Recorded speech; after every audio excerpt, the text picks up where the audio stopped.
Dobrodošli u Zdravu priču, u jedan svojevrstan specijal u kom ćemo se osvrnuti na 2024. godinu i na sve što smo do sada snimili. Naša godina počela je u februaru i tada smo ugostili tate i simbolično ću početi sa tom epizodom, ali uz nekoliko napomena. Na prvom mestu želim da se zahvalim našim sponzorima zbog koje prošle godine ne bi ni počela, jer smo mi prvu sezonu radili iz sopstvenih sredstava. I to je važno da naglasim za ove formate, jer ovaj sadržaj za vas zaista 0 dinara, za nas nikako, tako da oni nam direktno omogućavaju da radimo i da stvaramo i ovog januara oni su i dalje sa nama, Waterdrop i Crux, kompanije koje su time pokazale jedno progresivno razmišljanje na temu medija i marketinga i zato su sa nama za okruglim stolom, njih pijemo, konzumiramo i objašnjavamo. Hvala im i što su sa nama u ovoj epizodi. Mi ćemo danas nematematički prikazati vam razne epizode, dakle neće biti po 5 minuta od svake, nego vrlo će biti šareno, negde će biti jedna rečenica dovoljna da sve kažemo ili da bude dovoljno upečatljiva ili da vas zaintrigira da pustite cijelu epizodu, a negde ćemo pustiti čitavu debatu ili kontekst. Za vas koji ste prvi put ovde, ovo je idealno mesto da malo osetite ko smo, kako razmišljamo i kojim povodom zovemo goste, a za vas koji ste redovni fanovi, sigurno će vam prijeti ova rekapitulacija ako stvarno volite i želim da vam se zahvalim što reagujete na ovaj sadržaj. To je isto strašno važno za naš opstanak, da nam pišete, ostavite komentare, sugestije. Mi smo mnogo toga poboljšali i unapredili zahvaljujući vašim povratnim reakcijama i možda će vam prijeti se vratiti nekoj epizodi, jer i najveći fanovi ne verujem baš da su odgledali svaku epizodu, tako da ovo je na neki način i slušanje vas, da na jednom mestu pobegnete od trenutne realnosti u kojoj se nalazimo. I ja ću tim povodom i reći da se ja danas ne osjećam baš najbolje, kao ni mesecima iza nas. U ovom trenutku kad snimamo, oko nas su štrajkovi, blokade i ovo je maksimum koji sam mogla sada da izvučem. Tako da nadam se da ćete pobeći od svega toga na, evo probat ćemo da to stavimo u 2 sata. Ako bude i malo više ne zamerite, zavalite se, uživajte. Prva epizoda, tate. Na 2 teme, Dragan Ilić i Miša Stojiljković, psiholozi sa preko 20 godina iskustva u medijima, tate dvojice dečaka, svaki od njih i pričali su na 2 jedne baš zanimljive stvari. Jedna je privlačenje i prilaženje i odlaženje naše dece u tinejdžerskom periodu, a drugi kontekst, možda meni najzanimljiviji, je ta kontradiktorna poruka koju šaljemo svojoj deci i koju generalno želimo za naše društvo i kako živeti u toj ambivalenciji, kontradiktornosti i poruka koje im šaljemo. Idemo odmah na Mišu Stojiljkovića i Dragana Ilića. Mi bio tata ti si lud, pošto su moji tek sada u pubertetu, ja sam ga pitao kao kako da se pripremim i onda mi on rekao, kaže, znaš šta, imaćeš jedan period od par godina kad nećeš imati pojma da li te slušaju i šta misle u sebi, ali kaže, moraš da izdržiš. Kako si mi rekao, ti si im tu kao bokserska vreća. Da. Ti si im tu kao bokserska vreća i moraš da trpiš udarci i da budeš tu za njih. I kaže, onda posle nekog vremena kad dođu do neke 18. kao, onda odjedanput vidiš da se svo to slušanje i trpljenje isplatilo. Veruj mi, znači nije sad ovo nikakvo karikiranje, ali stvarno se sećam tih tvojih reči. Ja moram da kažem da sam tu mudrost do tebe preneo od Gorice, koja ima sina koji je malo stariji i njeno, ja kao, šta se sad dešava, bok te, ono, ujedi si za jezik, polako, znaš, kao, ne moraš, pusti i onda kao, prosto ima faza to odlaska, kada im je to potrebno. Treba da provališ kako da... Koji su fazi i još ako je više dece, kad je koje fazi, to je sad onako...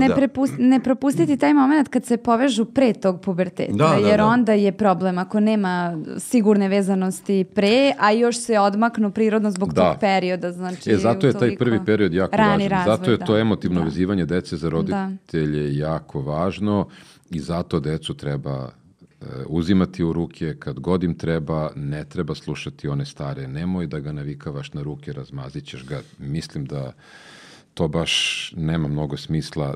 Što se sigurnije deca vežu za roditelje u tom najranijem uzrastu, to će se sigurnije odvezati. Imamo tu jedan paradoks o kojem ja stalno razmišljam i kao koji me zbunjuje, jer nemam odgovor na to pitanje.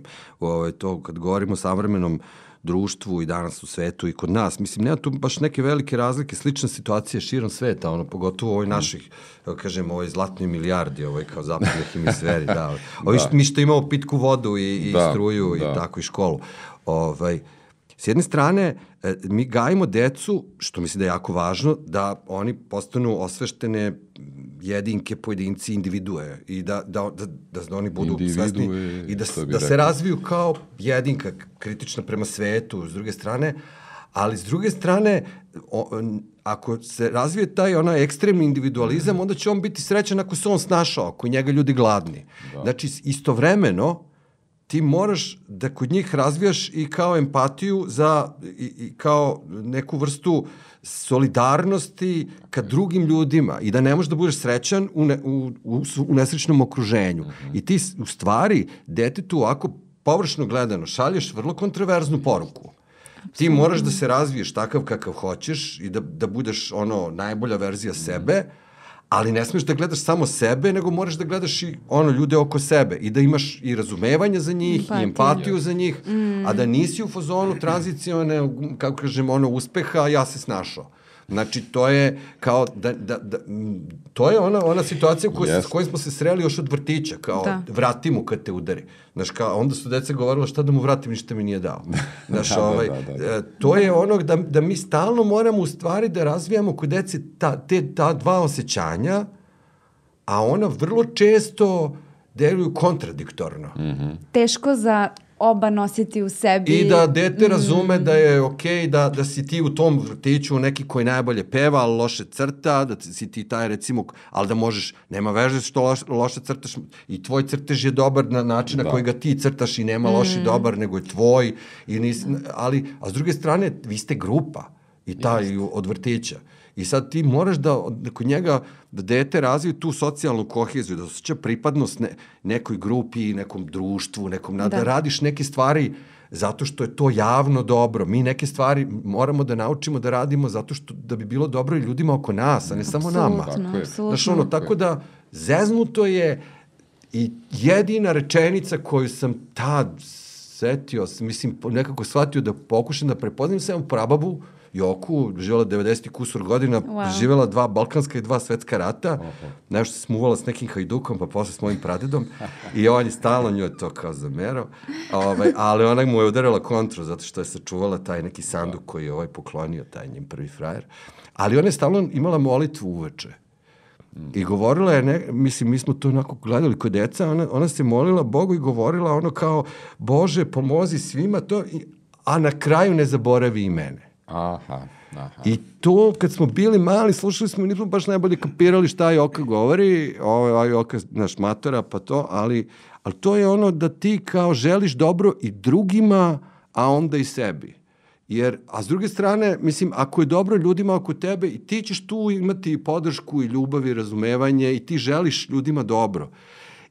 To je negde onako baš prava mudrost koja može da se primeni u tom slučaju. Znači, ne morate uvek samo sebe da stavljate pre drugih, ali ne trebate ni da zaboravite na sebe i tu mora da se stalno traži neki balans. Jer ne valja ni jedno ni drugo. Da, mislim da svako od nas negde bije ovu bitku kako biti dobro sam sa sobom, u isto vreme ne zaboraviti na ljude oko sebe. Naša epizoda prošle godine koja je bila ubedljivo najgledanija generalno od početka emitovanja je Irena Orlović. I tu je jako bilo teško naći bilo kakav segment zato što se ona stalno nekako nadovezuje, ta priča teče i potpuno mi je jasno da je na njoj bilo najviše zadržavanja i da su ljudi stvarno gledali u proseku jako dugo. I zato uspela sam da izvučem jedan segment, a postavljam pitanje svima nama, šta bi bilo kada bi svi direktori škola i onih koji rade sa decom o nasilju razmišljali baš na ovaj način? Šta znači zapravo posljedica? Ako me razumeš, da će neko to sad da zaustavi ceo svet, da se o tome lepo... Tako je. Hvala ti na toj rečenici. Kada udariš drugu osobu, svijet mora stati. Cijeli razred mora stati. I to, kod nas je isto tako u školi. To je na razini tektonskog poremećaja. Apsolutno, zemljotres. To nije nikako, znači moramo znati šta je nasilje, kako se ono, posljedicu nasilje nije prihvatljivo. Pritom isključujem one dijelove, moram napomenuti da muškarci imaju te dijelove gdje se oni guraju, gdje oni u prirodnom rastu imaju taj jednostavno gdje se oni malo vole. Treba to procijeniti. Velika je razlika kad se oni pohrvaju i malo se poigraju od onoga kad dođeš nekoga i udariš ga, ne znam, udariš ga, znači stvarno si ga uzlijedio, već kad je to neku njihovu zezanciju. Znači, i tu su velike razlike, ali kad si nekoga udari od škola, život staje. Ne možeš nekoga udariti. Ne možeš osobu udariti. I tu je poruka ono... Jasno. Sad, da ima u nekom trenutku, da ima, znači, jasno pravilo. Da je to jasno pravilo bilo, ti ne možeš prvo ni govoriti grube riječi nastavniku. Ne možeš se njegu izrugivati. Mora biti pravilo. Ako se izruguješ nastavniku, ajme reći, šta će se dogoditi ako vi se budete izrugivali nastavniku? Ako se budete smijavali sa nastavnikom. To mora biti jasno doneseno kao policy škole.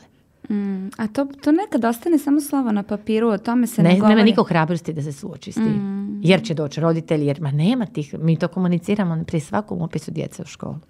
Jel to znači nama roditelji to potpisuju s ugovorom, da im je jasno naš program. I tu nema, nismo imali neugodnosti do sada. Mislim, dogodi se nekad vidiš da roditelju nije drago, ali većinom smo podržani u tome od roditelja, jer smo im jasno s njima iskomunicirali. Sada nismo iskomunicirali, a zvali da ga isključimo, bio bi ogroman problem. Kako ne? To je sad baš mislim da zapravo fali taj neki inicijalni razgovor i dogovor da bi to profunkcionisalo. Sve mi objasni, daj napravi pravila. Ponašanja u kući, u školi.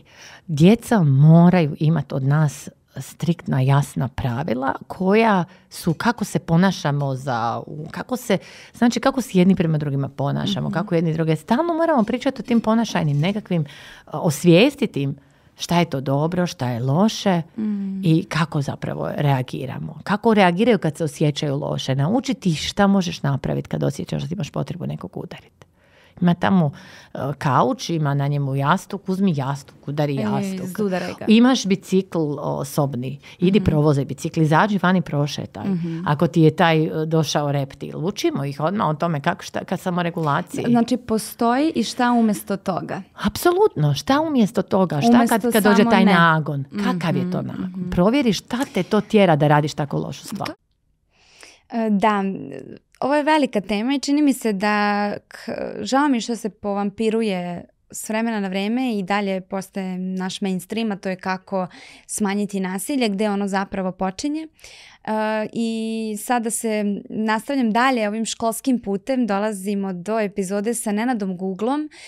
To je profesor srpskog jezika i književnosti koji nažalost dece više ne radi u gimnaziji, ali je bio izglasan za jednog od omiljenih profesora. Sada je pisac i osnivač izdavačke kuće i govornik na različite važne teme, a za mene on je profesor za odrasle srpskog jezika i književnosti koji u svojim predavanjima i knjigama konstantno budi sećanje na najrazličitije pisce, knjige, književna dela koje smo možda učili u onom ranjivom periodu, u nekom periodu u kom smo preživljavali ovaj život, a sad kao odrasli ne bi bilo loše da se svega toga podsjetimo, jer izgleda razne neke krize koje prolazimo već su ispisane, već su preživljene, a pitanje je samo da li mi znamo kako su kroz to prolazili neki ljudi tamo ranije i šta mi možemo od toga da naučimo i kako da kroz krize prolazimo jasnije i uz neku smjernicu i pravac. Google je u ovom intervjuu otišao viralno sa pričom o stoletu i baš zato nisam željela taj insert da stavim ovde,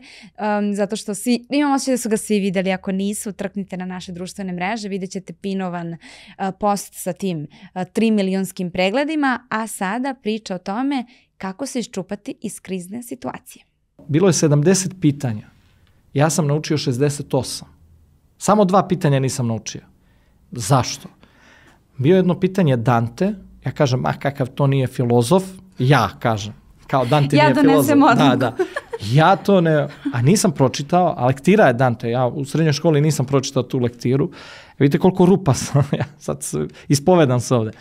Ali i još jedno pitanje, ne mogu da se setim, koje ja izvlačim Dante. Ja. A profesor Ratko Nešović, on je bio čovek koji nije vraćao odmah indeks, nego provučete kroz sva 3 pitanja i onda ti vrati indeks i kaže nisi položio. I prvo pitanje Dante.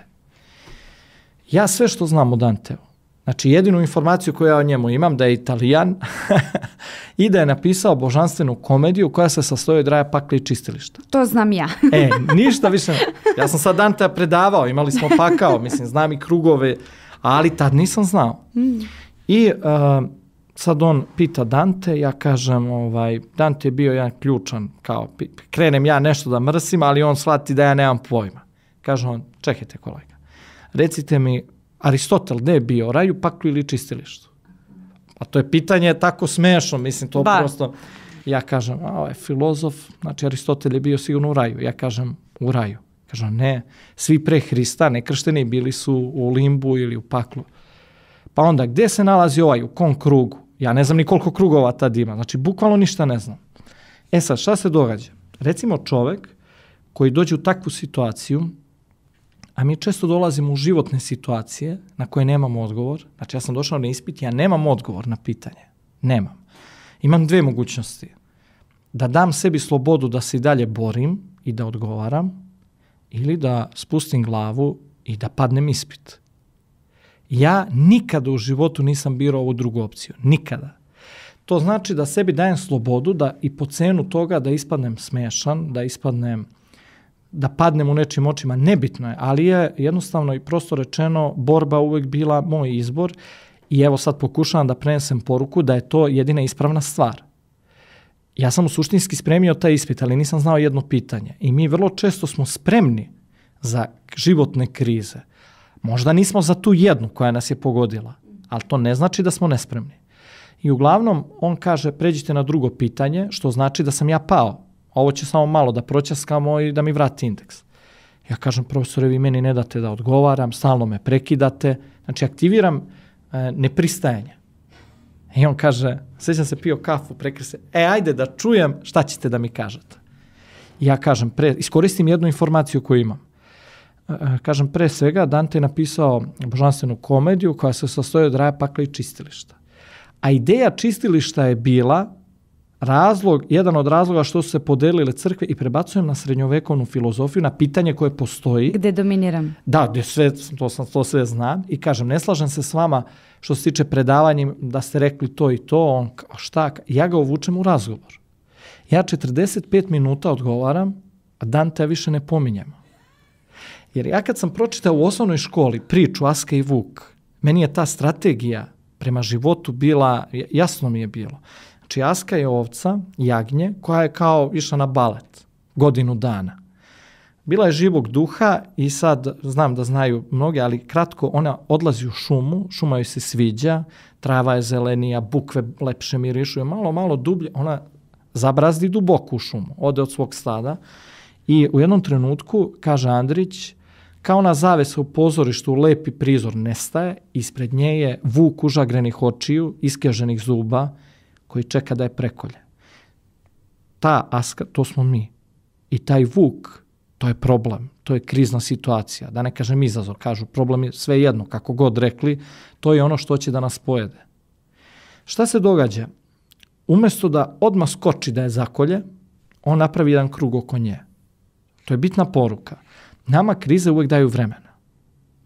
Čak i u Uspavanoj lepotici ona vila kaže u 16. godini će princeza da se ubode. Daje vreme. Uvijek imamo mi vremena. To je onaj milimetar, istina. To je onaj milimetar koji može da bude prostranstvo. Mm-hmm. Stavite vi to kod sebe, ja ću samo... I šta se događa? Ona kreće da igra. Prvo one figure koje zna. I Vuk se iznenadi. Čekaj, ona igra, neuobičajeno ponašanje. I on kaže, ček da vidim šta je to. Ona igra, ali ona shvata da ponavlja iste figure koje je naučila u školi. I kaže, znanje je presušilo, škola ne može više da mi pomogne i ona kreće da igra iz sebe, autentično. I tako ona igrajući se spasava i dolazi. Tako sam ja igrao pred profesorom filozofije. Koreografiju koju još nije video? Da, koju ni sam nisam znao napred. Znači, čovjek treba da bude odvažan i da izvlači iz sebe, kad je kriza u pitanju, način kako će da je reši. ne da očekuje da mu drugi reši, što ne znači da ne treba tuđu pomoć da prihvati, treba, i da omogući drugom čoveku dobro delo, ne treba biti gord. Ali nemoj očekivati da ti drugi pomogne, kaže Njegoš, nada nema pravo ni u koga, do u Boga i sopstvene ruke. Njegoš je sjajan. A ja sam nekako da kažem fanatik nade u smislu tog neodustanja, ali evo samo kratko da dovršim, ja sam na tom ispitu dobio 10. Čistu. Ali ovo navodim ne kao primjer da bih nešto rekao sebi, nego kao metod kako se odnositi prema problemima. Da, ne znam da li je vama nešto proradilo dok ste ovo slušali. Ja se nekako sećam tih dana i tih situacija kada ste naučili 68 od 70 pitanja. I sada prelazimo na nešto što je meni bila misija od početka stvaranja ovog formata, a to je ispovesti o odrastanju. I to mi je stvarno neko težište koje ću u 2025. još više da pojačam. Mislim da ta priča o tome kako smo odrastali, na koji način su možda iste situacije drugačije delovale na nas i šta su radili za naše odraslo ja, ispostavlja se da su neka priča koja ne postoji u ovom medijskom nebu, a ljudi je mnogo vole. I zato ovom prilikom zahvaljujem se mojim akterima, odnosno mojim gostima na temu kako su odrastali dobri dečaci. To su mi 2 epizode. U jednoj mi je gostovao Veselina Vladimir Zvekić i ja mu se beskrajno zahvaljujem zato što nismo, čini mi se, imali ne čini mi se, nego znam da nismo imali takvu ispovest o odrastanju i neću sada staviti taj dug segment od 20 minuta, već da ga čujete nakon tog segmenta zašto nam je ispričao to sve što nam je ispričao, a vi ako se vratite segmentu nešto u vama će možda plakati i to je sasvim ok. A sada slušajte zašto možda da pogledate taj segment, a ako ste ga već gledali, čujte zašto nam je to ispričao. Svako ko je prošao kroz iskustva koja su mu promenila hemiju u mozgu, eto pričamo konkretno o negativnim iskustvima, ne voli da za to dobija bravo, jao, žao mi te je, jesi dobro ti, kako da ti pomognemo i ostalo, jer niko nije bio da pomogne toj osobi kada je prolazila kroz to. Sad mi to ne treba. Sad mi ne treba to sažaljenje. Zakasnilo. Ne da bih tražio tad bih tražio neki metod pomoći, da mislim, ne ja, ali mislim svaka odrasla osoba bi pronašla način kako da pomogne osobi koja prolazi kroz to. Ali sada ne volim ljude koji se konstantno žale ili samo sažaljevaju ili prave od sebe žrtvu ili prave od sebe nešto. Svakom je njegov problem najveći. To moramo da shvatimo. I upoređivanje problema ili način na koji neko rešava probleme, ako nije u skladu sa tvojom nekom percepcijom, ne mora da znači da ne doživljava to na isti način na koji ti doživljavaš. I to je problem i na globalnom nivou, jer ljudi su skloni, to je neki del projekcije ili kako god, nisam stručno lice da pričamo o psihologiji, ali ne znam, ako ovaj je pao ispit, meni je poginula mama, ovaj se žali, teško mu je što je pao ispit i ja sad treba da dođem kao šta ti, meni mama poginula. Razumeš, taj moment nikad neću razumeti, nikad neću želeti da ljudima ostavim kao svoj način rezonovanja, jer je nezdravo.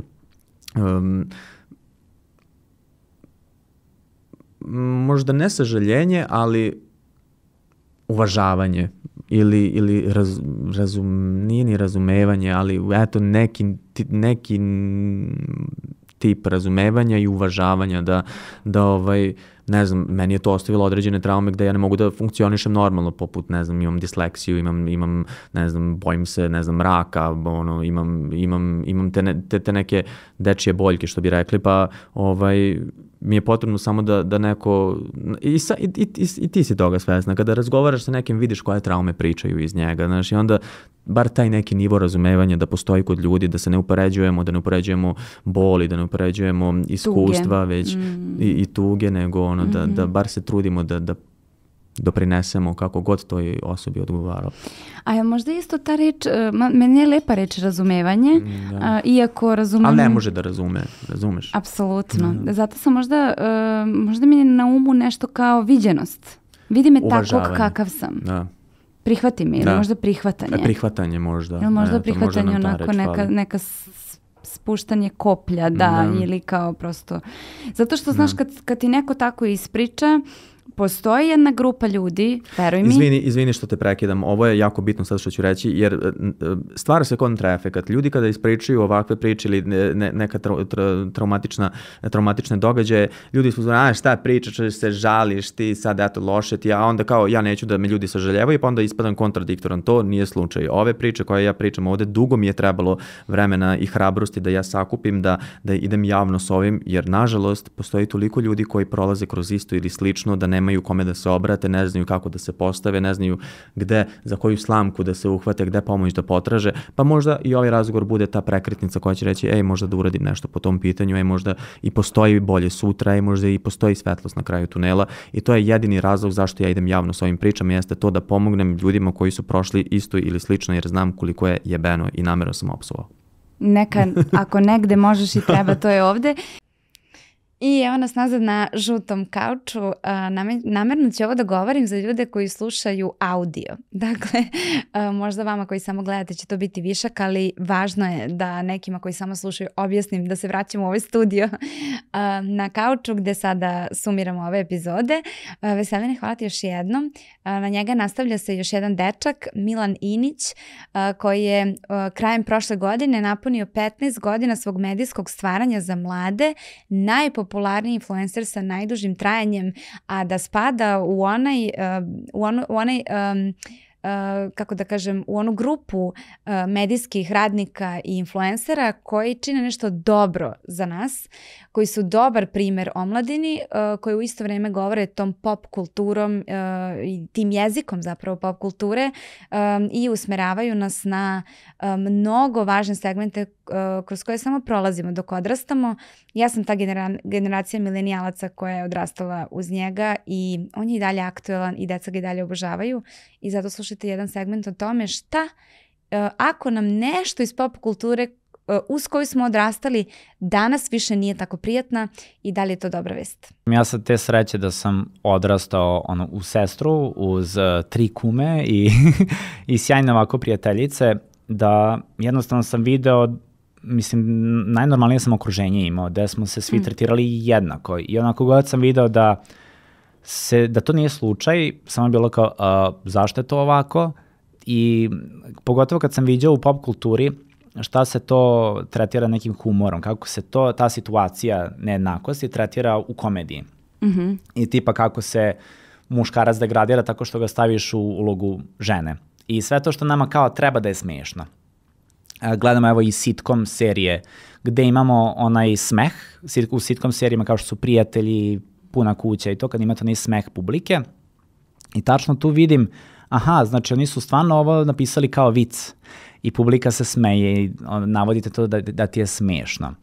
Smiješno ti je pošto tebe to ne dotiče, ali stvar je da to dođe do ljudi koje ne dotiče u svakodnevnici, to je s njima to ne remeti svakodnevnicu, da samo budu informisani, ovo ovako zapravo izgleda u nekoj praksi, meni je sjajno što ti nemaš te poteškoće svaki dan, ali ti samim tim što to stavljaš kao predmet komedije, narušavaš nečiji život još više, normalizuješ da je to ok, baciti ovaj komentar za kuhinju, ok je da sad ti kao muškarac ovo, ono kao žena ovo.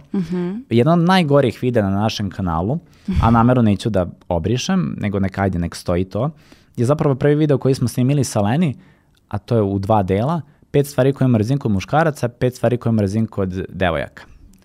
Ne volim te vide, baš ih ne volim, jako su loši, zato što smo gledali, brzo nešto da usnimimo. I pisali smo zajedno i sa Leni te scene, jer smo samo viđali te primere. Ali evo, sad kad pogledam, dođe mi, kažem ti, da obrišem, jer samim tim što mi vidimo sad, kad je nešto dobro plasirano u pop kulturi, da se feminizam istakne na taj neki pravi način, ti onda prepoznaješ te neke finese i prepoznaješ, ja sam odrastao uz ovaj film i ovu seriju, a sad ne mogu više da gledam. Ja više ne mogu da gledam How I Met Your Mother. Ne mogu. Jeste stvarno. Ne mogu. Iako sam pre 5 godina rekao, kako sam ponovo dobro gledao tu seriju, ne mogu. Jednostavno, ajmo dalje, idemo dalje. I prepoznajem. I mislim da je to veliki korak kada vi sad se malo osvrnete na to šta ste voleli, koji vam je bio dobar vic ili koji ste film obožavali i zašto ga obožavali, da li i sad ako primetite to nešto što vam malo štrči, to je dobar znak. To znači da ste svi malo sazreli na neki način, a ti kad si dete, kada tebi to plasiraju kao da je smešno, ti ćeš to da oponašaš, ti ćeš to onda da isto koristiš i u svoje delo, što sam i ja radio. I ja sam te neke stvari radio jer ja sam obožavao te likove, to je mene nasmejalo, ali onda kasnije kad vidiš malo kada nisi samo u školi, u svoje spavaće sobi, u svom dvorištu, već odeš malo van svog dvorišta i vidiš da u životu to zapravo nije tako, onda sazreš kao osoba. Da. Hvala ti Milane, obratite pažnju na njegovu knjigu Nemoj biti taj lik, nažalost rasprodanu, ali nadamo se da će ponovo da se štampa i da će izaći nova. To je jedna mala, bukvalno Biblija o tome kakav sve lik ne želimo da budemo kad porastemo i dok odrastamo. Naredna epizoda isto ću staviti među mlade, a to je moj Nikola, odnosno priča sa studentskih blokada. Snimili smo je u decembru i nažalost evo i u ovom januaru i dalje je aktuelna, ali slušajte malo Nikolu jer mislim da ovo što ćete čuti nema nikakve veze samo s ovim trenutkom, bit će zauvek aktuelno. Nikola Maletić i isečak iz epizode Mama ne brini, položit ću i ovaj ispit. Da, to je baš veliko pitanje, kao mi smo sad lenčuge koje ništa ne rade i kako ćemo nadoknaditi, kao, na primjer, ja sam bio, ajde konkretno na našem fakultetu, vi kada uđete u biblioteku, biblioteka je prepuna. Ljudi sede i uče. Kao, mi nismo prekinuli obrazovni proces. Mi smo svesni da ćemo u nekom momentu polagati taj kolokvijum, da ćemo polagati taj ispit, ali kao, sad imamo mnogo važnije stvari kojima moramo da se bavimo nego taj kolokvijum. Mm-hmm. I onda tako skupiš malo snage da učiš, pa učiš sat i po vremena i onda ti opet dođe misao, ne znam šta se sve trenutno dešava i onda nekako mislim da je i prirodno, imali smo različita psihološka čak i predavanja, da je prirodno da u ovako visoko stresnim situacijama i visoko kriznim ni ne možeš baš full da se posvetiš učenju. I mislim da smo svi svesni da kao niko nama neće izbrisati neke knjige, mislim sve ćemo položiti, mm-hmm. Da li ćemo to položiti u januaru, u martu, aprilu ili junu, kao trenutno nam nije problem. Učit ćemo kada bude, mislim učimo i sada, ali kao polagat ćemo ispite kada bude stanje u društvu takvo da nam je to najvažnije. Ali mislim da kako dani otiču, prolaze, da imamo sve više primjera kako blokade utiču. Pa mislim, ja uvek volim da naglasim i sad ću, na primjer, Prirodno-matematički fakultet u Novom Sadu. Kada je krenula blokada, čini mi se u roku od 2 ili 3 dana, studenti su napravili aplikaciju za blokadu. I oni sada imaju aplikaciju koja prati koji studenti ulaze na fakultet, koliko ih je trenutno na fakultetu i kad izađu da su izašli, da bi se znalo, mislim, kao, wow, onda ne znam, na primjer, departman za fiziku koristi 3D štampača da bi pravio neke predmete.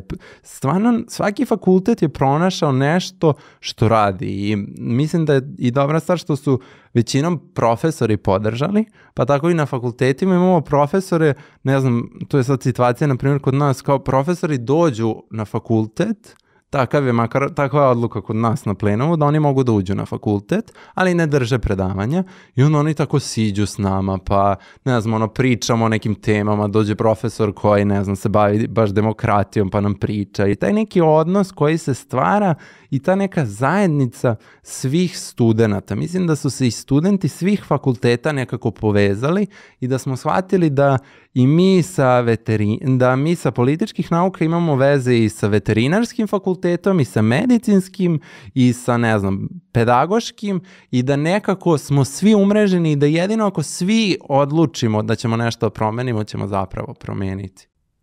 Hvala Nikola.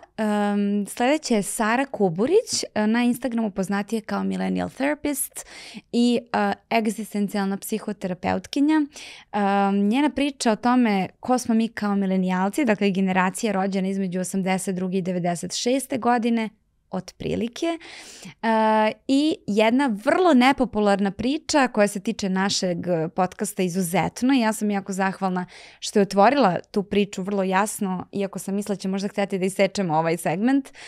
Sara Kuburić na temu da li je nekada poželjela da bude mama, a pre toga priča o tome ko smo mi milenijalci. now I want to go deep into millennials. You love millennials. Great. Millennial therapist is here. Yes. I'm millennial. You're millennial. So I really want to know, who are we? Or from the perspective of therapists and from the perspective of ourselves. Because we are really facing huge changes. I really personally have feeling that we faced so many different style of everything. Yeah. Work, life, partnership, like parenting.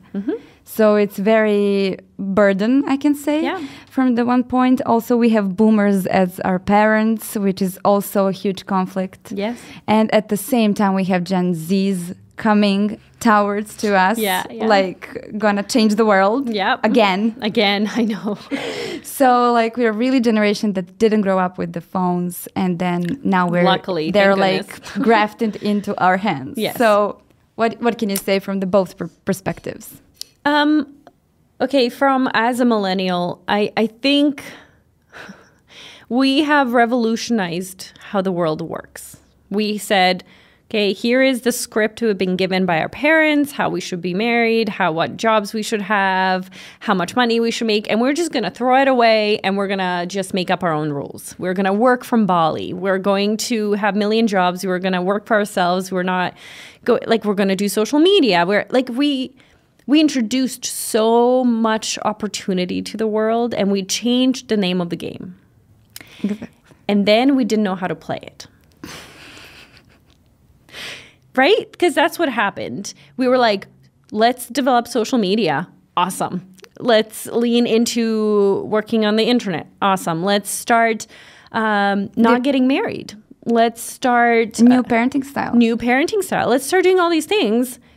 And then we don't know how to do it, which is fair because no one's done it. And I think we are in that really tense spot where we wanted that freedom, and we have succeeded to push the limits. But we got also lost and trampled and disoriented in that process. So I have a lot of compassion as a millennial myself, and I also think we did something wonderful. Now, I think we just need to be careful of how we're navigating the unknown and supporting each other as we do it. As a psychotherapist... All new field. Yeah, let's talk about it. No, it's interesting because I see this in millennials and Gen Z, but the existential crisis and the identity crisis that we're seeing is absurd, as in it's so high. Now, I don't think there's ever a new problem. Like, our parents definitely had existential crises. We just used to call it the middle age? Yes, the middle age crisis. Yeah, literally. So it's like we've always had the same things. They just looked slightly different. But I think I'm seeing it on a global scale that people just do not know how to answer who am I and why am I here? And part of that is just the anxiety of freedom, which is something Kierkegaard talks about all the time. But there's so much opportunity. You can do and be anything. And that actually paralyzes a lot of people more than incentivizes. And so I think that that's an interesting thing that I'm seeing psychologically speaking. It's like people are not having good relationships, but that's because they don't know who they are. So who are they having a relationship with? They're struggling with boundaries because, again, boundaries an outline of who you are. You don't know who you are. They're trying a new parenting style, but they haven't figured out their own stuff. And so completely chaos. We're trying our best, but I do think there's the crisis is at the forefront now. And that also comes with... it means that it's true. Whatever you said in Serbia, say... That's true. I also think that comes with a level of privilege. Like, we're no longer in our parents' generation where it's like you work on a farm. Not that our parents did this. I don't know. 100 years ago, you work on a farm. You don't know where you're getting your next meal. So all your focus goes on pure survival. Now, for a lot of people, not all, we have the privilege of not living in that survival. And then these questions come and we don't know how to deal with them. Do you think about being a parent sometimes? No. I love your answers. I love your authenticity. Yeah. I would edit it out if it's uncomfortable for you. It's not a secret. I think women need to start talking about it more. I think we assume every woman wants to be a mother. We assume that's going to give them a sense of meaning. Culture is assuming that it's your duty. It's your duty. That's what will make you happy, or that's what being a woman is. Of course. And I am a very big proponent for stepping up and being like, I have never wanted children. I can't say I never will because my future self might, but I can tell you probably with pretty 99.9% certainty that I will not be a mother, and I do not want to be a mother, and that is not something that I find fulfilling or interesting or that it aligns with me. And I will, some people really dislike that answer, but I think it's important to say it so other women that feel like me can also say it. How you deal with the people around you? Oh, I don't care. I go, you know what? If I gave birth to this child, I'd have to take responsibility for it, and you're going to be doing whatever the heck you're doing. Well, they're going to clap for you. Oh, yay. Yeah, no, I mean... Sorry for going I love it. Funny, but I love it. It is true. That's what we think that it's enough. They're clapping, but the responsibility is on you. At some point, I realized that the clap has to come from within, and that I can't live my life for other people. That's what I used to do. I got the claps, and I was miserable. And now I live my most authentic life, and the people that resonate clap, and the people that don't clap, and I'm okay with that.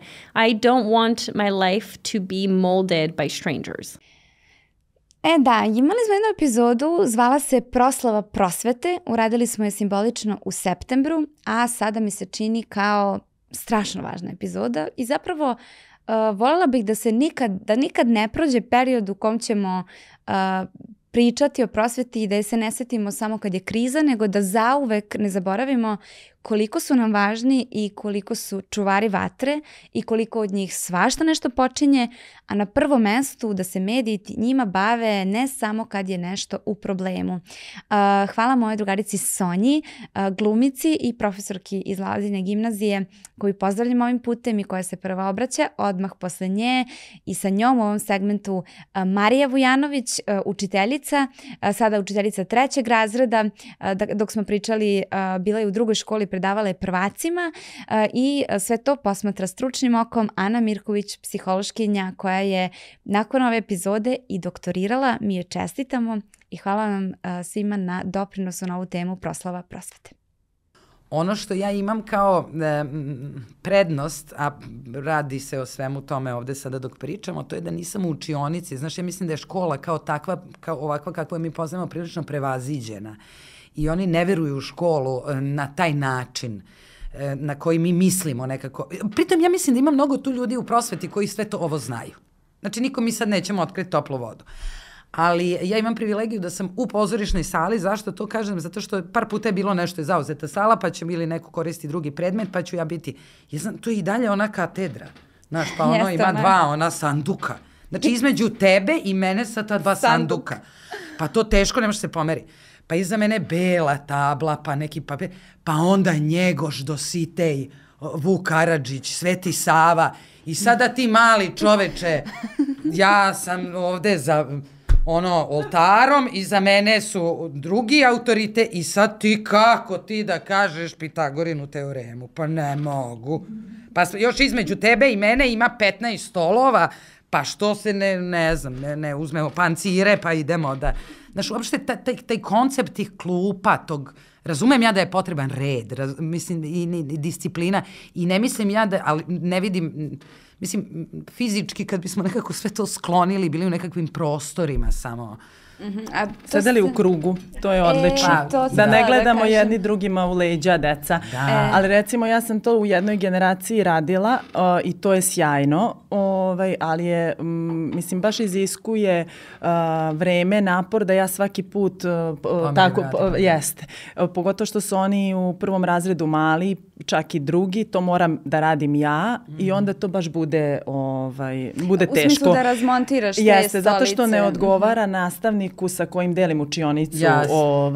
Sa malom decom je to super. U nekim školama u Novom Sadu postoji to, čak i da se deca preobuvaju kao u vrtiću, da imaju tepih, da sede u krugu. To sam videla, I to je stvarno sjajno. Za tako taj niži školski, odnosno mlađi školski uzrast, da je to stvarno super. Mislim, kad pričamo o toj neverbalnoj komunikaciji mi kažemo 93% kreira neverbalna, 7% je ono što govorimo. A mi kad se obraćamo, i to i deci, kad spremate čas, vi kažete reći ću ovo, a deca po načinu na koji uđete u kabinet, načinu na koji predajete, načinu na koji govorite, oni ispercipiraju sve to ostalo. A na primjer u tih 93% skoro 40% je ton kojim govorite.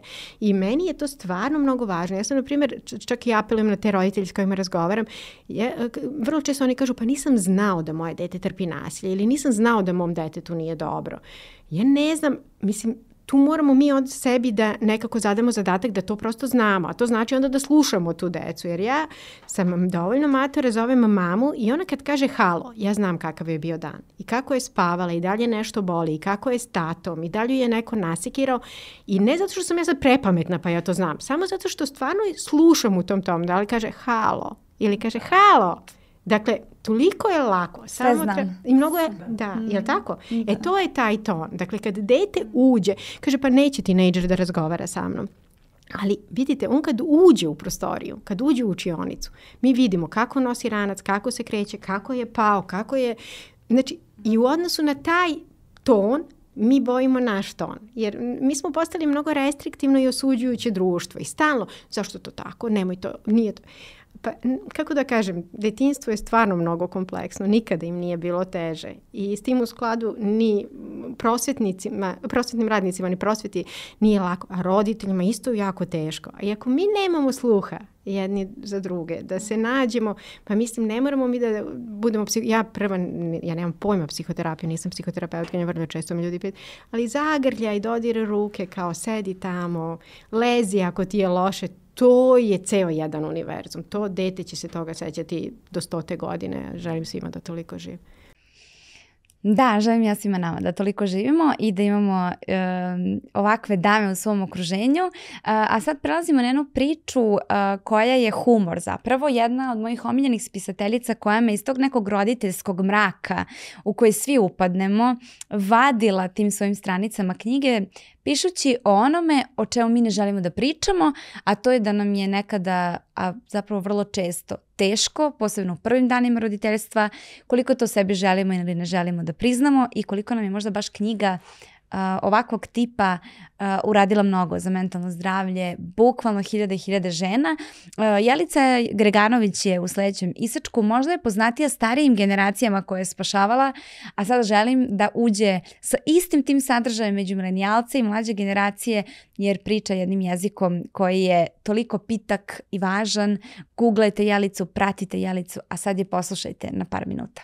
Ali ono što sam ja shvatila kada sam postala majka, pa tako 3 puta, je da zapravo ljudi, svi mi se nađemo odjednom u nečem u čem nikad bili nisu. Što bi rekao narod, našla se vila u čem nije bila. Ali i bukvalno. I to je ona priča. Dakle, da voziš auto treba ti dozvola.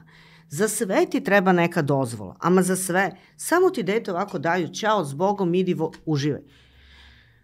Dođeš kući i svi mi na kraju krajeva tu na licu mesta učimo. Zato ona grešna deca što su prvo, oni stvarno ko pokusni kunići. Ovi posle što dođu još se i provode. Ovo jadno prvo dete ako preživi... Mislim, tako, šta mu radimo? Tako je, kako si rekao, zamorče. Bukvalno zamorče. Ali zato ga i zoveš prestolonaslednik. Jeste, pa mora negde da mu se nadoknadi sva muka. Kruna neka da se stavi. Sva muka preživo s nenormalnim roditeljima, mislim, a nema normalnog roditelja.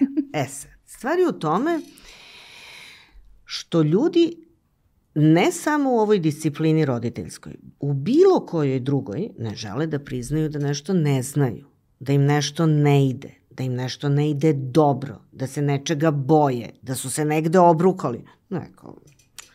Neko, sve to je u redu. Vaše dete spava? Da. Mislim, naše dete spava. Ko bre spava? Svira violinu u 4. godini. Niko ne spava. Ma ne spava, neće baksus da spava, ne spava. Mislim, i niko nije ludi dokolo da se hvali stvarima koje, nego to sakrivamo, sve divno, sve super, blago, nam malo trzamo ovako, ali inače super smo.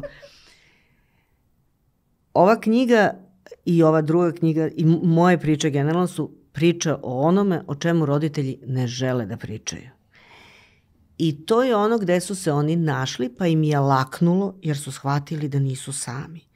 I najveća stvar u roditeljstvu, u imanju dece, je da znaš da nisi sam. Kada se radi o batinama, htjela bih ovom prilikom da iznesem svoje mišljenje. Ovako, po pitanju izreke batina iz raja izašla, ona je potpuno tačna, zato što batini nikada u raju nije mesto bilo. Zato je napolje izašla. Što se tiče toga, da li decu tući ili ne, ja podržavam da se deca tuku pod uslovom da smemo da tučemo i odrasle. Jer sve što može deci da se batinama utupi u glavu, može i odraslima. Pri čemu je mnogo korisnije tući odrasle. Zato što deca ne mogu napraviti tu štetu. Šta može dete da uradi? Da razbije prozor, da slomi čašu. Pogledaj ovi šta rade. Ratuju, pobiše ljude, milione ljudi. Pa šta čovjek drugo da uradi? Sad treba bijem dete, njega treba ubiti od batina. Pa ga zatvoriti, pa ga vezati za nogu, pa ga ne pustiti napolje da izađe. Pa ga kazniti, pa na kukuruz, pa gledaju ćoše. Šta tačno može dete da uradi u odnosu na štetu koju može da napravi odrastao čovjek? Kad odrastao čovjek štetu napravi, ko preživi, pričaće. I onda bih ja, ako hoćemo batine, može batine, što da ne, pa lepo napišemo zakon, za ovo toliko ima da se bije, za ovo da se bije, za čašu da se lupi po dupetu, za rat, pa vidimo kako će za to da bijemo. Mislim, jer ako neko misli da je telesno kažnjavanje u redu, ajmo telesno, ali da ga primenimo na sve ljude, ne samo na male ljude. Ajmo na sve. Mislim, ako neko misli da je batina dobra, ja se potpuno slažem sa tim. Ali zašto? Zašto ograničiti korisnost batine samo na decu? Pa to bre nije ravnopravno, nije u redu. To je nekorisno. To nije fair. Ne radi se o tome da nije fair. Što deca da budu privilegovani? Da njih bre bijemo, a mogli bi da bijemo sve. Sve da ih bijemo, sve da ih doteramo u red. Meni je mnogo manji problem dete kad razbija čašu i gura prste u šteker. Od ovih što guraju prste u geografiju. Aman, ono u stanju su ne da polome čašu, polome državu da polome. Ljude da polome. Živote da slome. Što njih ne tučemo? Što smo se ograničili? Što smo tako stipse? Što bijemo samo male i da bijemo i velike? I evo Jelica kroz taj humor i svoj način skoro pa sarkazma prema ovim temama otvara tu bolnu temu batina, tu temu koja uzburkava i stručnu javnost i širu društvenu javnost i čini mi se da je stvarno jedna idealistička slika da ćemo se svi zajedno u jednom trenutku složiti da je apsolutno neprihvatljivo da bilo koga udaramo, tučemo zbog bilo čega i zato odmah zovem jedna epizoda Batina je iz raja izašla upetnik. U njoj sam ugostila Roberta Grujičića, sad mog druga po podcastu, 2,5 psihijatra i bacila sam ga u jedno žarište. Hvala ti što si želeo da budeš tako izložen na ovu temu. Idemo segment iz epizode Batina iz raja izašla, dr. Roberto Grujičić. Mi kad god govorimo o batinama i o telesnom kažnjavanju, Dolores, to su toliko burne reakcije da je to meni neshvatljivo. Znači, mi čak doživljavamo da ti recimo držiš predavanje iz ovako neke teme i toliko su burne reakcije da ljudi iskaču iz svojih stolica. Znaš, ono na predavanju u nekom hotelu, ti držiš sad nekom kongresu neko predavanje, čak i stručnjaci kao ti ćeš meni da kažeš da ja ne smijem da tučem svoje dete, onako ljutito ustaju.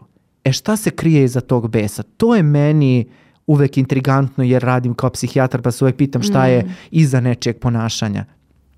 Zašto mi toliko besno reagujemo da nam se batine, kada pokušaju u stvari batine da nam se oduzmu?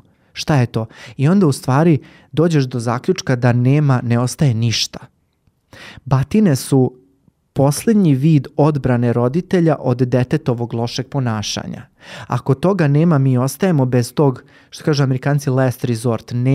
Nemamo gde. kasnije. Jer batina uvek nekako daje kratkoročno ono što nam treba. Ti batinom zaustaviš, znači kad me pitaju je li batina ima i kakva je efikasnost? Ima. Apsolutno da ima. Trenutne. Ali trenutne. Znači ti ćeš dete lupiti po guzi zato što je on, ne znam, udario brata i on će shvatiti u tom trenutku da ne treba da radi. Ali šta je on iz toga naučio? Batina nema tu osnovnu komponentu vaspitanja. Ona se gleda kao vaspitna praksa, ali to zapravo nije. Znaš zašto? Zato što nema komponentu učenja. Svaka vaspitna praksa ima za cilj da dete nešto nauči. A ovdje ima samo, batine imaju samo komponentu da ga zastraši. Da ga zastraši, da ga paralizuje i da se povuče i ono što nam je najgore na kraju, da iz toga nauči da se tako rešavaju problemi u budućnosti. I šta će to dete koje je proživljavalo batine svakog dana, ne znaš kako naš mozak funkcioniše po principu repetitivnosti i intenziteta. Što je nešto učestalije i što je nešto većeg intenziteta, to se bolje pamti. Kao kad utabaš put u sneg. I što je to bolje utabano, to se teže menja, jel tako?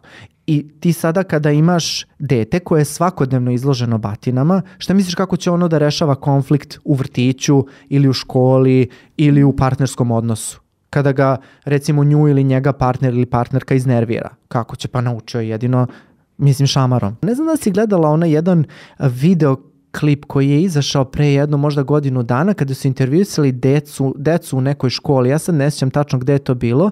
Intervjuisali su decu kao da li vas neko tuče i šta vi mislite o batinama. I oni su kroz neki možda čak i blaženi osmeh govorili pa da, mene majka tuče, ova me tuče varjačom, polomi varjaču, ova me tuče me kaišem, ali dobro, ja sam to zaslužio i tako dalje.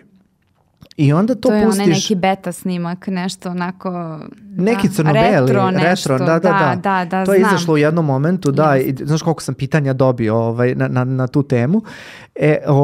I onda sa druge strane ti to pustiš sad nekome koji ima 12 godina, oni su potpuno u šoku. Kao čemu ova deca pričaju. Tako da ima neke promene, znaš, jer vidi se da se neke forme tih transgeneracijskih obrazaca čak možda malo menjaju, neki ljudi to zaustave. Znaš, ono što je interesantno isto, recimo pokazano je da ekstremne forme nasilja se nikada ne prenose. Znači, recimo, da li je neko, ne znam, lomio motku od svoje dete ili ne znam ti ni ja, znači to se sigurno neće preneti zato što je to bilo dovoljno traumatično iskustvo za dete. Da će to dete kada odraste pokušati da to stopira. I tu se nema nikakve dvojbe. Ti ljudi ne tuku svoju decu. Kao što recimo astmatičar nikad neće propušiti, tako i osoba koja je proživjela takav vid nasilja sigurno neće tući. Međutim, dolazimo do to su ove sive zone, znači zato su one toliko, užasne su, ali su mnogo interesantne za istraživanje. I kada ti gledaš koliko je tu faktora u stvari upleteno i kada imaš recimo ponavljane oblike nasilja, pogotovo fizičkog nasilja, tu u stvari imaš jedan buffering faktor, jednu stvar koja stabilizuje sve to, a to je koliko je pored batina bilo i nenasilnih formi vaspitanja. Što je više bilo ovih razgovora, ove topline u domu i tako dalje, to će biti i manje batina u sljedećoj generaciji. Da, i stvarno želim da se zahvalim svima koji uspevate ove teme da poslušate. One jesu vrlo trigerujuće, mi jesmo tu svi podeljeni, mi nismo ni kroz cijelu ovu epizodu davali savete, mi smo otvarali razgovore i mislim da generalno imamo jednu publiku medijsku koja je stalno spremna da im neko da 3 saveta za ovo, 4 saveta za ono. To je počelo od onih časopisa, ako se sećate, 3 načina da smuvate nekoga, 5 načina da vas on zavoli i tako dalje. Međutim, mislim kako se razvija ovaj medijski prostor, da je baš važno da sadržaje gledamo na način da promišljamo i razgovaramo i ne zauzimamo nužno strane, nego da budemo dovoljno otvoreni da stvarno čujemo nešto novo i da sami nađemo način na koji ćemo da izaberemo da živimo ovaj život. Tako da hvala vam na ovim temama koje ste stvarno kao gledaoci nekako prigrlili u mom nekom subjektivnom osjećaju, a ja stvarno pratim šta pišete i na koji način se osjećate ovim povodom. I ostavit ću se još malo sa Robertom, pošto mi je došao još jednom krajem prošle godine, zapravo skoro, iako ova epizoda s njim bila davno, ova prva. Idemo sad na još jednu gde je on sa svojim kolegama iz kompletnog host postavke 2,5 psihijatra, da uživate u toj jednoj temi koja baš i nije krenula iz nekog uživajućeg povoda, a to je psiha u kriznim situacijama. Mislim da se kao društvo sve više susrećemo sa kriznim situacijama i da je neki napredak civilizacije da čitamo o tome šta se dešava u našem telu, mozgu, sa našim reakcijama i nadam se da će vam ova epizoda prijati onako u totalu, ali evo jedan isečak ozbiljne debate sa 3 psihijatra.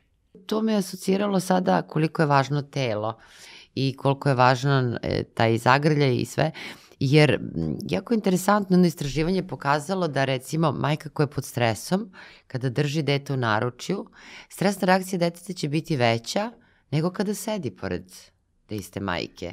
Dakle, i ta interakcija između tela je jako važna. I generalno ne možemo zanemariti telo. Ja zato volim psihijatriju, moram da priznam, više od ovih nekih drugih psihograna, zato što mislim da nekako imamo jedno bazično znanje o našem organizmu, pa smo onda nadogradili znanje o našoj psihi, jer psiha je zapravo termin koji se koristi u ovom vremenu u kome mi živimo, duša, sad o tome ne bih dalje, ali u svakom slučaju da ne prelazimo na neke druge teme. Ali evo kako se ovo uklapa ono što smo i pričali u epizodi ranije o tom telesnom odnosu majke i deteta i pričali smo o tome kako se stres doživljava, ta automatska reakcija na tim nekim nižim strukturama mozga i kad imaš malu decu, one nemaju razvijene još ove, da kažem, novije regione mozga, posebno prefrontalni korteks i posebno, eto, recimo mala beba, ona može samo da komunicira na tom nivou i ona sve svoje potrebe može na tom, i što znači da ona može samo i da primi informaciju od roditelja na tom nivou. Ne može da mu majka objasni kako se osjeća, nego će da dete osjeti to kroz neke telesne reakcije. Kroz telesne reakcije, upravo to.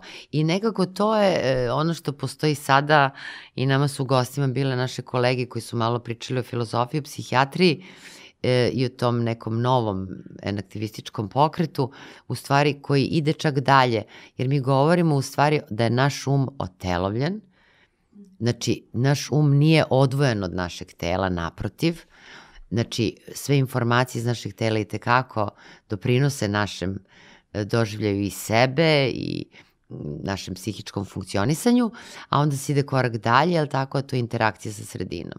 I sada tek u tom kontekstu mi možemo da razmišljamo. Znači, to je onaj čuveni misaoni eksperiment, da stavimo sad mozak u teglu. Jel on može da funkcioniše? Mislim, uz dužno poštovanje svih onih koji misle da će čoveka napraviti besmrtnim tako što će da njegov mozak downloaduju na neku silikonsku ploču, teško. Jer mi nismo mozak. Mi smo i telo, da. Govorim roditeljima koji se nalaze u akutnom nekom stresu. Evo i tebi bi, na primjer, rekao, pošto si bila jako rastrzana u toj noći kao i svi mi, kada se, tog dana u stvari kada se desila recimo pad nastrešnice ili bilo koja druga situacija, nemoj da glumiš da si dobro. Znači, to je ono što deca namirišu na keca. Svi roditelji sa kojima radim misle da će jako dobro i efikasno da sakriju od dece da se osjećaju loše.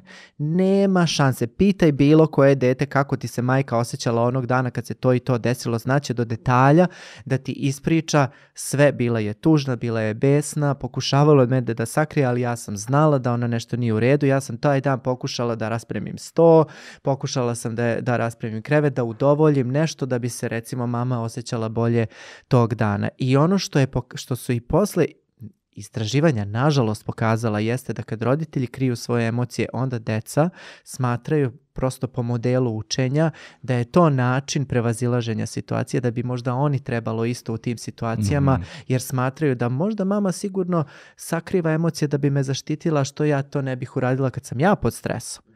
Znaš, i onda prosto to je normalno, to je poznato. Tako je. To je poznato detetu. Tako je, to je nešto što je dete, mislim kao što je dete nasilnika, veća je šansa da će postati nasilnik ili strogo protiv nasilja, tako je ekstremi, tako je isto i ovde, ukoliko imamo prikrivanje emocija, to je ono što se detetu predstavlja, tako je uzrastao, tako je i realnost. To je ljubav. Tako je, to je ljubav. Ja te volim ako te štitim od sebe. Jeste. I ostavimo sad u ovom stručnom duhu, idemo na vaspitača. Sa nama je Duško Ilijević, inače super priča sa njim je zato što on dolazi iz Hrvatske kao Irena, naša prethodna gošća koju ste slušali, i išla sam da se upoznam sa njim u Zagreb i onda on bio šokiran da sam ja samo zbog njega došla da mi razgovaramo, ali mi je baš bilo važno da nađemo neku sponu i da dobije poverenje, da dođe i da priča otvoreno. On je inače vaspitač sa preko 20 godina iskustva u Valdorfskoj pedagogiji koja je stara 100 godina i čini mi se da sve gde idemo u nekim pravcima, možda ćemo se ponovo vratiti na taj početak i osnove koje su već toliko dobro dokazane.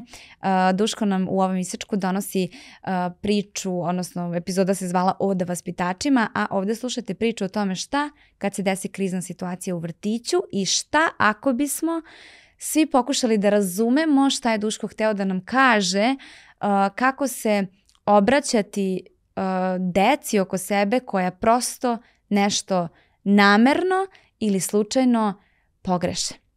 Nedavno se razbila, sad se više tanjurić, zdjelica, nešto nebitno. Namjerno je curica pustila da vidi šta će se dogoditi. Znači gleda me i ovako, pored kolica, pras dolje na pod, razbilo se. Aha, da vidiš, zato to ne puštamo iz zraka.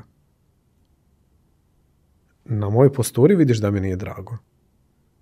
A gle, sad moramo sve zaustaviti, znači sad niko ne hoda, ti uzme ovaj veliki komad, baci u smeće, čuvaj da ti prijatelji ne idu okolo, ja idem po metlu i po lopaticu.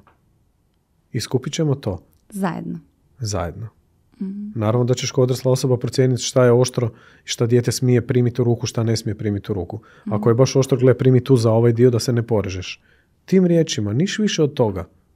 Deca sve nauče. Da, i super jednostavno. Znači, joj, to je bakin tanjur od...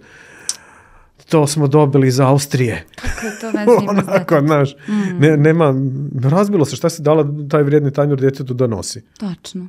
To je već naša briga. Jeste. Ali zapravo mogu tačno da zamislim to dete koje sa tim iskustvom dobije jednu atmosferu zaustavljanja, jednu posledicu, jednu bukvalnu atmosferu u kojoj verujem da sama sljedeći put neće birati. Sve je naučila u tome, a nije bilo puno reči, jel da? Nije bilo puno riječi, bilo je dosta akcije, ona je dobila tu i uputu, ok, ti pazi da ti prijatelji ne idu sad preko tog razbijenog. Ti pazi. Da. To je sad tvoja odgovornost. Da.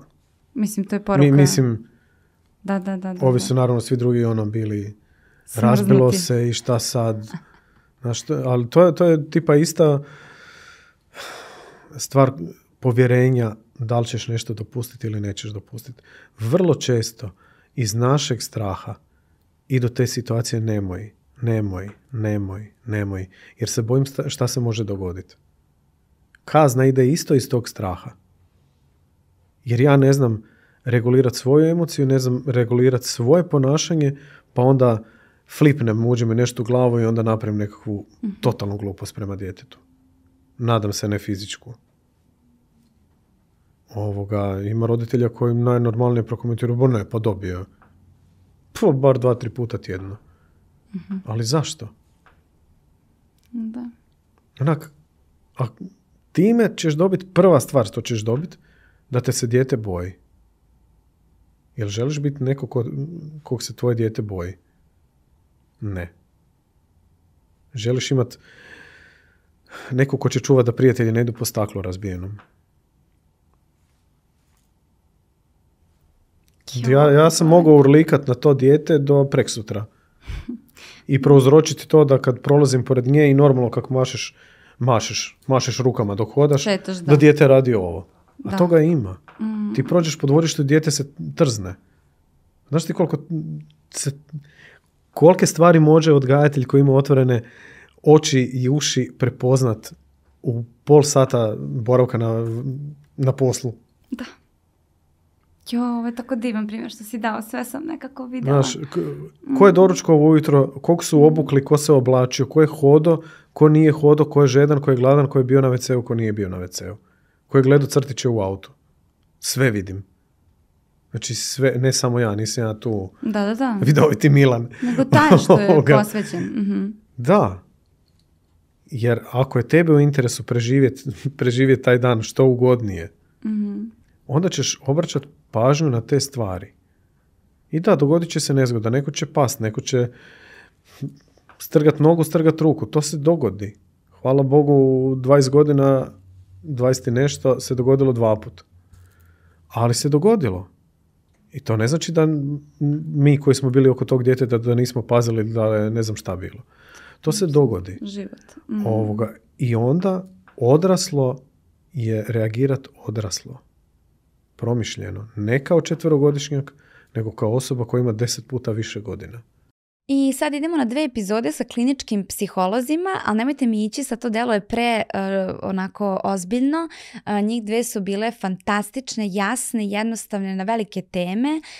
Prvo među njima predstavljam vam Bojanu Regoje, sa kojom smo bistrili temu psihe među mladima. Ona je master kliničke psihologije i govorila nam je o koracima kako da budete tu za ljude u okruženju koji nisu dobro ili za koje znate da prolaze neke teške situacije u životu. Obratite pažnju na detalje. Naprimjer, evo ja sam sad vršnjak i vidim da se neko ne osjeća ok. Vidim da mu je teško, da se povlači. Kako ja njemu prilazim, u smislu kako mu pomažem? Ne mogu da dođem i kažem, s tobom nešto nije ok.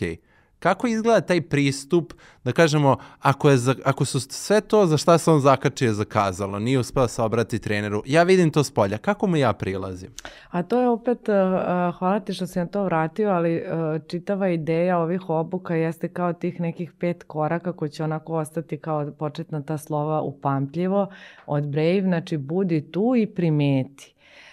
Znači, prvo ovo sve što smo pričali jeste kao širenje te neke svesti šta sve gledam, šta sve primećujem, ono što smo pričali od izgleda, promene ponašanja, da li je došlo do nekog pada efikasnosti, lošije ocene, šta se zbilo. Znači, prvo primećujem. R je razmisli o okolini u smislu proceni gde može biti neko mesto i na koji način da pokreneš taj razgovor. U smislu, da li je, sad ne znam koji je kontekst odnosa, da li možeš da kažeš osobi, nismo 100 godina zablejali ili ajmo na kafu ili nešto gde ćeš ti kreirati prostor da u nekoj komunikaciji otvoriš i tu temu. I dobro je uvek nekako naglasiti šta to primećaš. Ono kad smo rekli da mora bude verodostojno. Ne kao nešto si ne raspoložen, pa to moj subjektivni utisak, nego tada na tom predavanju ili tada na toj žurci kad smo izašli, pa onda ovde, pa onda si mi pomenuo osmavom, pa onda... Znači te situacije konkretne koje si primetio i video, onda nekako osoba promišlja, priziva te deliće sećanja i odjednom se to sklapa. Pa da, mislim, ne mogu da poreknem to, jel? Tera me dalje na razmišljanje. A je aktivno postavljaj pitanja u smislu ovoga isto što smo pričali. Nekako dok mislim pokušavam, kao i ova devojka Milica beše, jel? Jeste. Ona je nekako postavila pitanje, ali ko zna šta je još postavljala, na primjer, u tom razgovoru.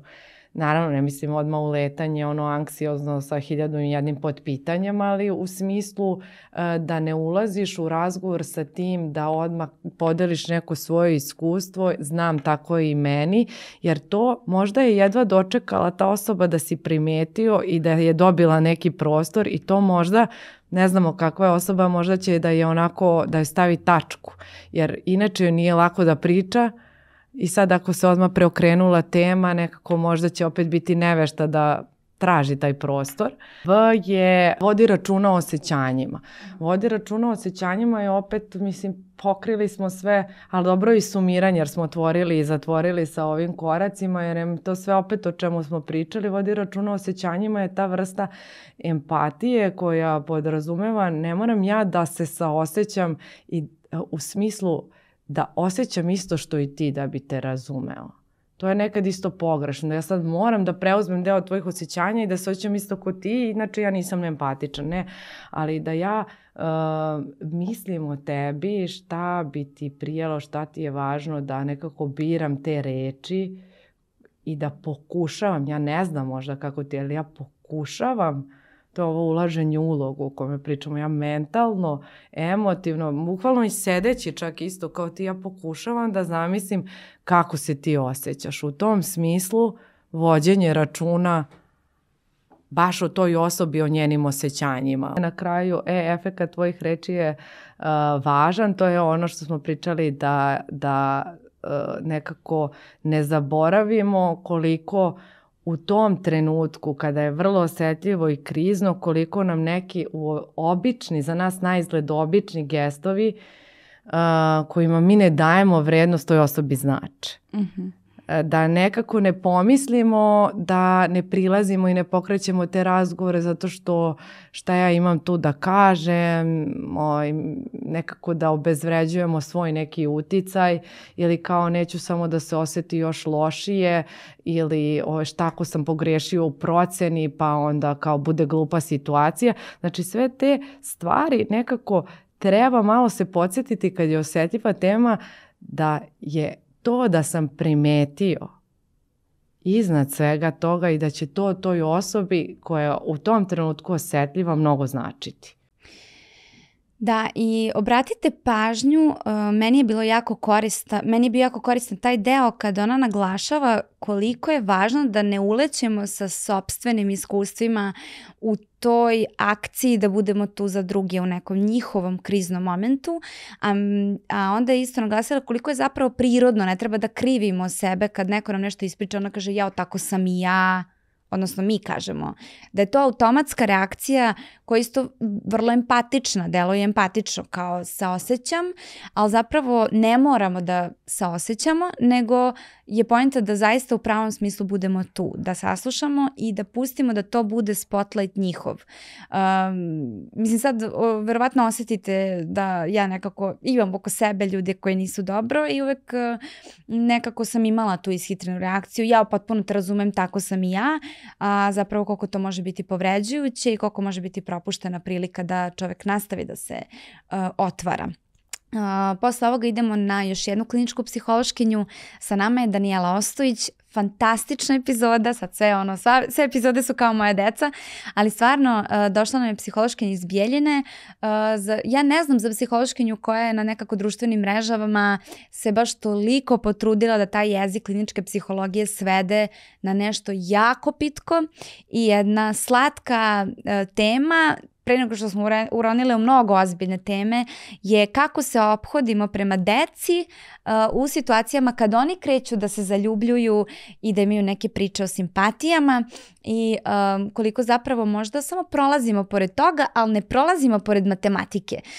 Da li nam je važnija matematika ili zaljubljivanje ili su možda jednako važni? Poslušajte Danijelu Ostojić. Zašto mi posmatramo zaljubljenost i ljubav na taj način gdje se podsmijavamo i gdje praktično vrijeđamo ovoga ko se zaljubio? Da.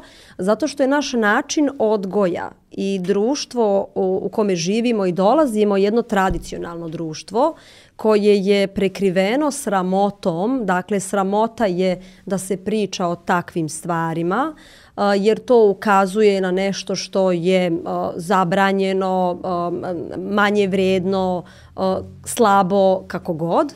I onda se kasnije razvijalo to. Jer sad smo evolucijski došli do jednog skroz drugog momenta, ali te naše baze i postavke, one stoje i one su izuzetno pogrešne i ja baš pričam o tome šta je sve pogrešno u našem načinu, balkanskom načinu odrastanja i odgoja. U to svrstavam i te suptilne poruke, te indirektne poruke, te pasivno-agresivne poruke, koje naravno su jako važne u procesu razvoja psihe i ličnosti jednog djeteta koje treba da se razvije. Kada mi u našoj, recimo, porodičnoj sredini odgajamo djecu I ljubav posmatramo kao nešto sramotno, kao nešto zabranjeno, kao nešto o tome se ne priča, to sklanjamo pod tepih. Pa kakvu poruku šaljemo našoj djeci? Dakle, poruka koju šaljemo jeste da dijete blokira svoju emociju koju osjeća, da je potisne jer je to nešto strašno i zabranjeno i ako bude on pokazao svoju emociju, moj roditelj će ili me manje voljeti ili će me odbaciti i dijete će učiniti sve da zadobije ljubav roditelja, takva nam je priroda. I mnogo sam se sad naježila jer znam, zapravo ja liječim posljedice ovog svega što pričam. Emocionalna pismenost kod nas je također problem koji uključujemo u ovu priču. Jer nekako kao što je zabranjena ljubav i da se priča o tome i zaljubljenost, tako je zabranjeno i da patimo. Tako je nekako i to se gleda kao nešto, ma daj šta ti pričaš tu. Šta ti se zaljubio pa sad patiš, ajde proćite za 3 dana. I onda umanjujemo tu emociju dječju, koja je suptilna, još nije razvijena, mi nju umanjujemo zbog toga što ne znamo ni mi što to radimo, jer smo prenijeli neku transgeneracijsku traumu i tako dalje. Tako da šta je zaključak oko zaljubljenosti i pogotovo dječje zaljubljenosti, dragi moji roditelji, da nekako slatko pričate sa svojom djecom o tome kao o bilo čemu drugome. Kao što učite geografiju, istoriju, fiziku i matematiku, jako je važno da učite svoju djecu i o emocijama koje oni osjećaju. To je možda čak i važnije od matematike. I sad ide još jedna epizoda u kojoj ću naglasiti vama koji slušate ovo audio da moji gosti gledaju svoje fotografije koje sam ja odštampala ispred njihovih mikrofona. U pitanju je epizoda Uticaj, Milan Maglov, Dunja Jovanić i Aleksandra Bezmarević-Stević. Aleksandra i Milan moji drugari, Dunju sam upoznala tada prvi put. Isto epizoda koja je apsolutno odjeknula. I obožavam je na koji način je i u kom pravcu otišla. Posle nje sam poželjela nekako da razgovaram sa svakim od njih pojedinačno, zato što svuda sam htjela malo da uđem u neke dubine, međutim takvi razgovori ipak ne dozvoljavaju u potpunosti to, ali nadam se da će vam prijati iskrena ispovest pogleda u svoje fotografije iz detinjstva, kako je odrastao Uticaj. Kakav ti sad, kad pogledaš tog Milana, kakav ti je neki osjećaj? Kako si ti zapravo odrastao? Pa kao da ne znam ko je ovo, iskreno, kao da to nisam ja. I prosto, ne znam zašto, mislim, već sam pomenuo to kao posle 25. i tako da ne odričam se ja tog dela svog života, ali negde kao da sam spakovao to nešto. Možda kad bi pričao sa psihoterapeutom, pa bi svašta nešto isplivalo, ali ja ni ne želim da kopam po tome. Legitimno. Te namestimo da te lepo vide. Da. Tako da u suštini prigrlio bih ja ovoga mlađanog Milana, zaista. Milančet. Da, ali nemam ogromnu spojnicu sa njim. Sećam se, na primjer, sa 6 godina kada u Balkanskoj ulici kupujem ranac za školu i kada govorim jednu rečenicu o mojoj mami, to sam mi skoro baš prepričala, da ja njoj govorim, ja sam tada shvatila, razlika među mojih roditelja je 21 godina. I ja sam tad shvatila da je tata mnogo stariji od nje. Znači u tom momentu, tačno se sećam, verite mi, parking mesa jer smo bile parkirani i kad se meni rekla kako se ja plašim da će on umreti, pošto kao obično umiru kad si odrastao, znači ako on ima 20 godina više nego što ona ima, znači to bi moglo biti dok sam ja mala. Tako se me nekako verovatno izrezonovalo u glavi, ali se meni je to rekla, a ona se ovako nasmejano okrenula iza, da sad se ne okreće zbog mikrofona, na zadnje sedište i rekla ne lupaj gluposti. I to je tako banalna stvar, ali ja se, na primjer, sećam da sam ja od tog trenutka bukvalno evo sad do prošle godine gajala neverovatan strah da će mi tata umreti jer nisam ni sa kim to mogla da podelim.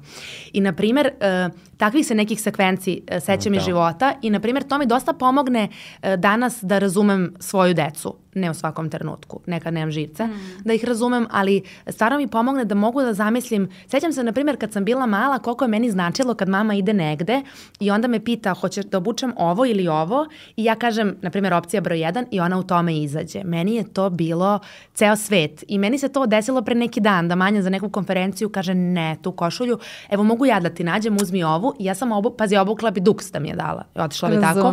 Da. Možda bi se presvukla u liftu, ali sećam sećam se koliko je to meni bilo značajno, tako da imam vrlo sećanja na te neke emocije, kako sam se osjećala u datim trenucima. To je baš lepo. Pa vidim slatkicu jednu. Da. Sa tortom mama mi je svake godine pravila neki, da li Minnie Mouse, Mickey Mouse i obavezno sa malinama. Ali vidiš, ja se nažalost baš ne sjećam detinjstva. Imam nekih, bukvalno par slika. Mislim da sam ostalo sve potisnula. I baš trenutno radim na tome da malo to otkopamo, ne zato što bih bila presrećna otkopavanjem, nego samo da neke stvari koje se danas manifestuju da mogu da ih shvatim, obradim, posložim tamo gdje pripadaju i generalno moje najveće saznanje također kroz psihoterapiju bilo je da nekako mi svi imamo te neke rupe koje su nastale tokom odrastanja i sad to je sad neka rupa, recimo evo ovdje. I ti sad sipaš, ja sad to zamišljam onako kao u pustinji kad nastane onako neka rupa i ti sad ti sipaš, ali sipaš danas. A ta rupa je nastala i ona je takva kakva jeste. I ti možeš prihvatiti da je to rupa određenog oblika i da prosto je prihvatiš takvu i ostaviš tu gde jeste. Da džaba da ti danas sipaš u tu rupu jer neće povratiti to neke stvari, već samo da je osvestiš i da sutra da li za svoju decu napraviš nešto drugačije, napraviš neke promjene u pristupu prema ljudima generalno, prema svojoj deci, da oni imaju drugačije odrastanje, ali ja sam konstantno tako sipala i ja vidim da mi nije ništa bolje. Mm-hmm. Tako da mi je baš u cilju da u ovoj godini nekako meni se ta mala Dunja nekako mi se javi uvek u nekim nezgodnijim trenucima pod znacima navoda, znaš ono kada bukvalno iz tebe neko dete onako odreaguje burno ili potpuno nezrelo, gde meni, znaš, u određenim momentima sad već imam 3-4 godine i s fazona sam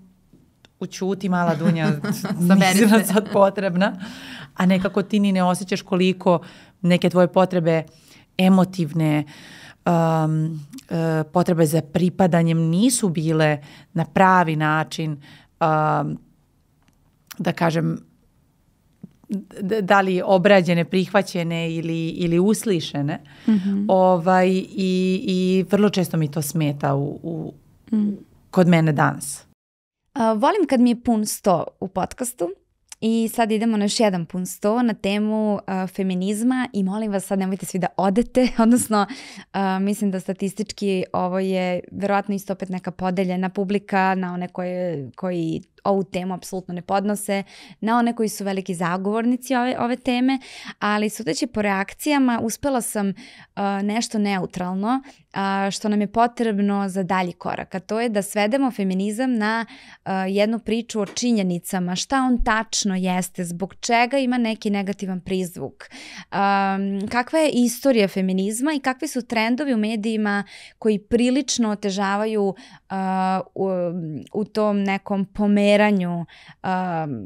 te teme položaja žene u društvu u kom živimo.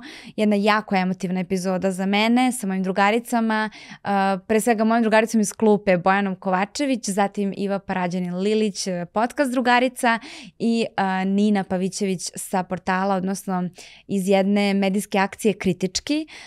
Hvala vam što ste bile moje gošće.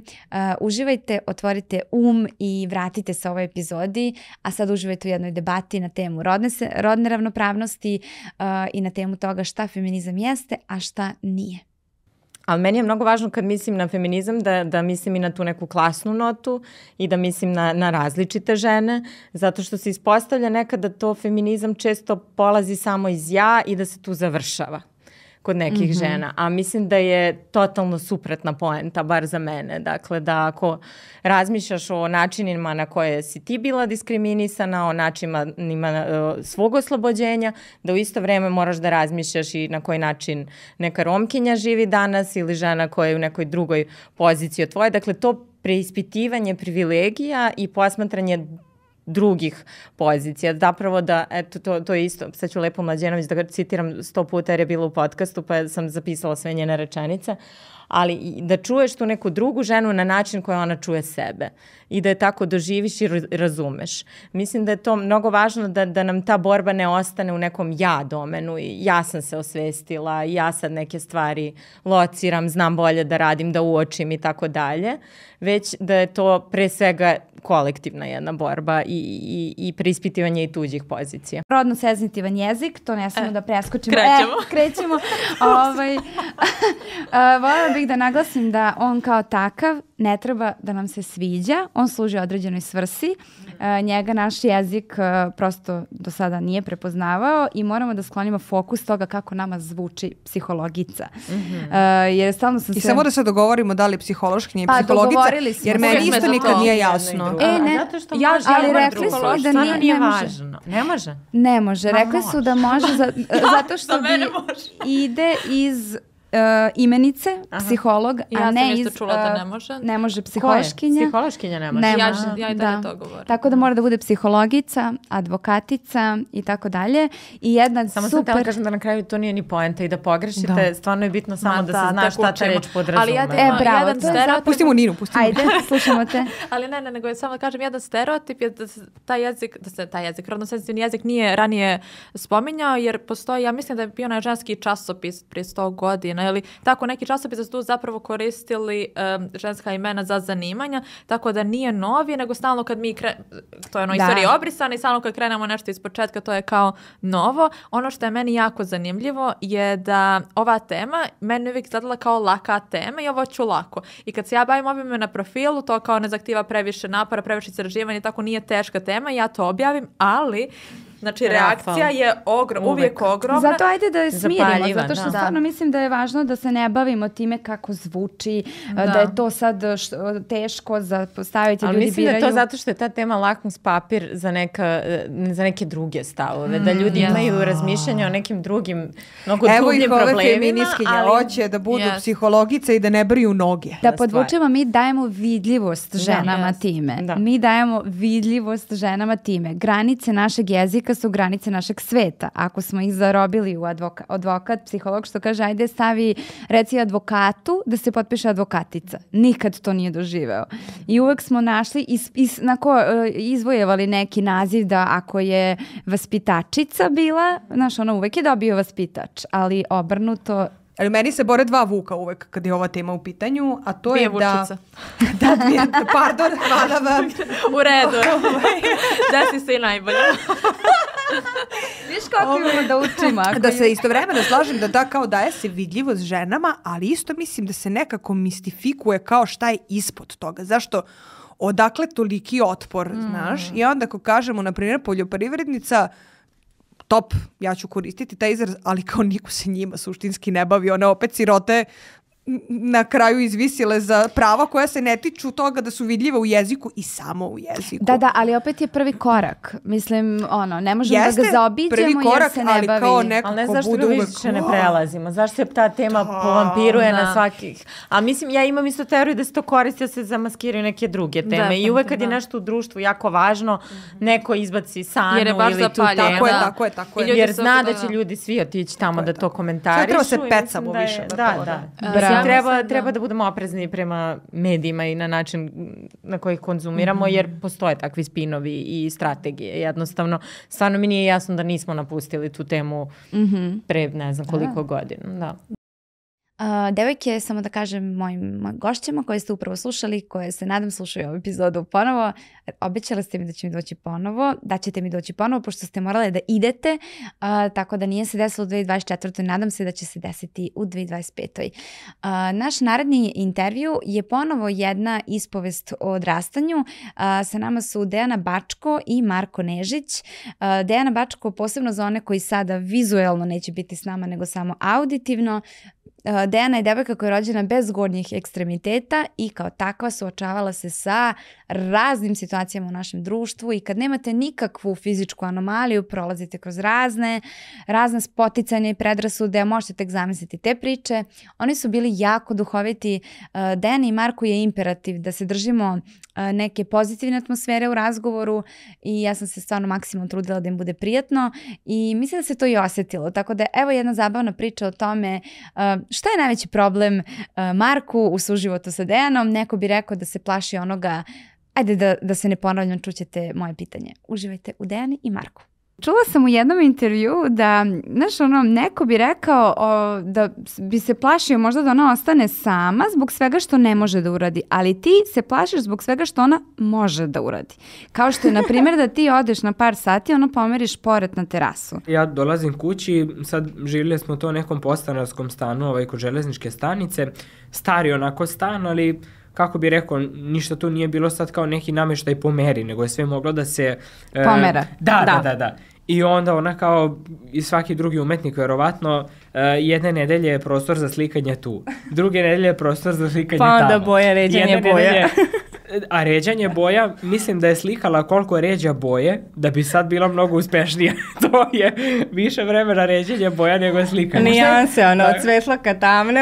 Ali to je možda isto proces, jel? Da bi se to dobilo. Da. Tako da je izmestila cijelu kuhinju, jednom stavila je frižider na drugo mesto, šporet vamo, mislim, mi ni ne kuvamo, tako da... Da, ona ne razmišlja da možda to ne bi trebalo da radim, mislim, nego razmišlja da to mora da se uradi, jel tako?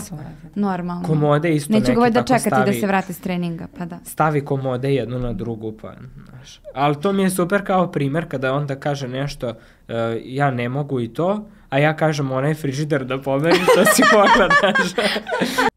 Sa nama je u prethodnoj godini bio i Srđan Zirojević, čovjek sa jednom armijom svojih fanova koji vole da čitaju njegove knjige, njegove stavove, vrlo otvoreno ide na temu i razgovara na temu porodice i jedna zanimljiva misao iz ove epizode. Srđane, hvala što si bio zajedno sa Marijanom. Nadam se da ćemo se ponovo vidjeti i raditi neke stvari zajedno.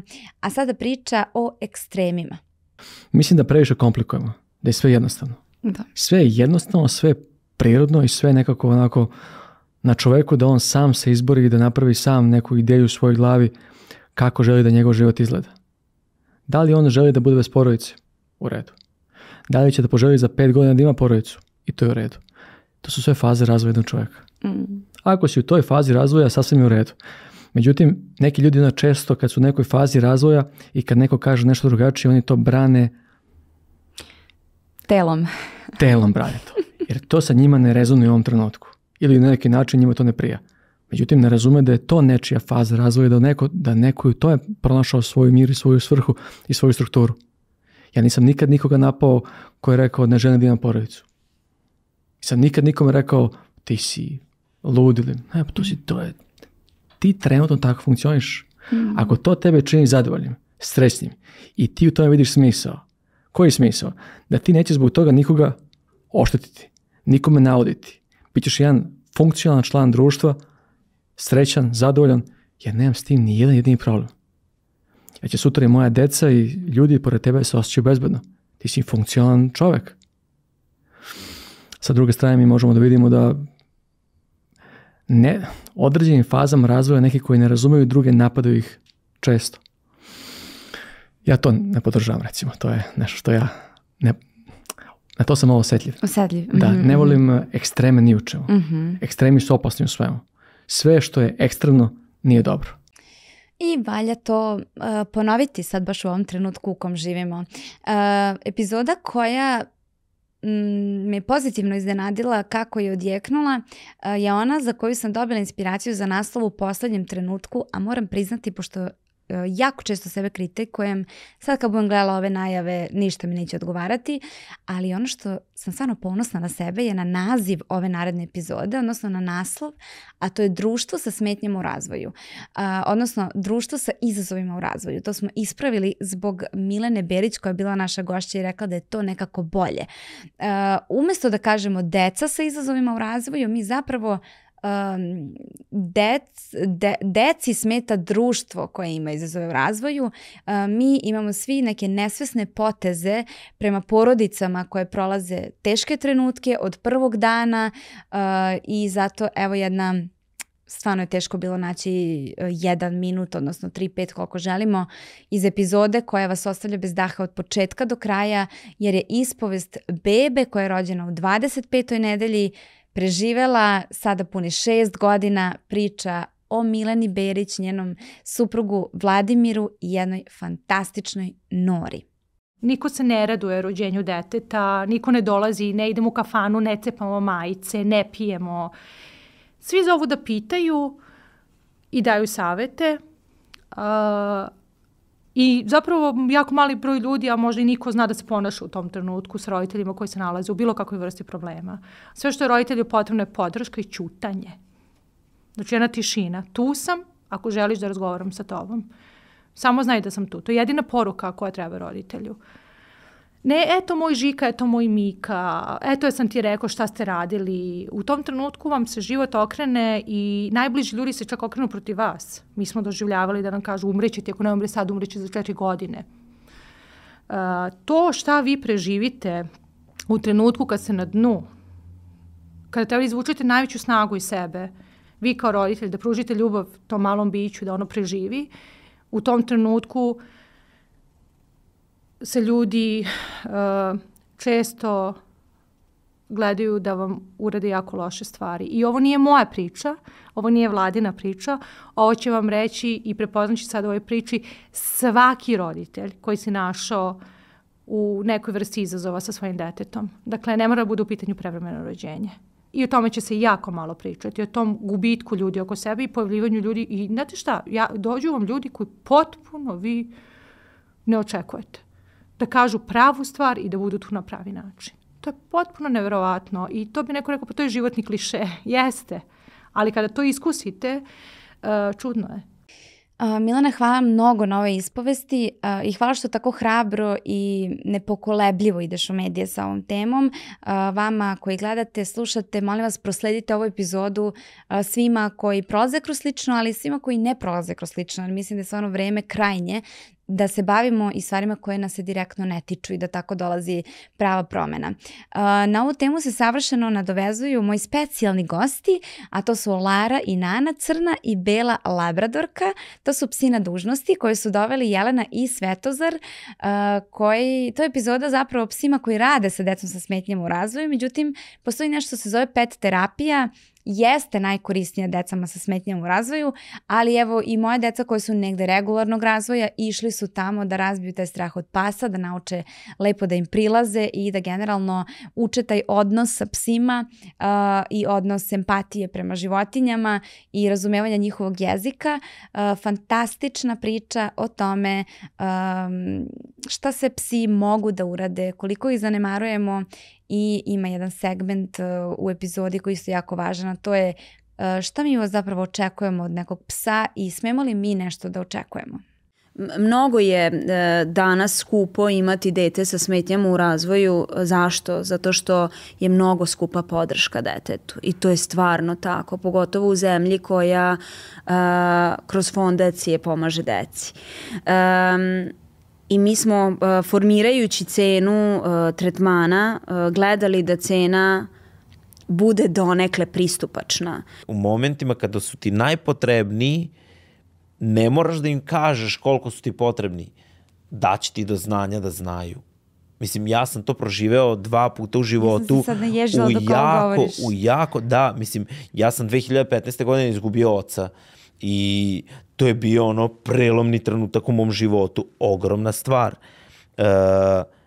Lara, način na koji je ona, trenutak kada sam ja dobio informaciju, način na koji je ona odreagovala, šta je ona uradila i način na koji se ona dalje ponašala sa mnom je bio neverovatan. Mislim, mi pričamo o psima. Kao čovek mi nije prišao na taj način da zna da mi da tačno ono što mi u tom trenutku treba. Svi kao zagrlete, kažu ti par reči kao ok, proći će, ne prolazi. Pas ti to ne kaže. Pas zna šta treba da uradi. Pas je tu. I on samo uradi.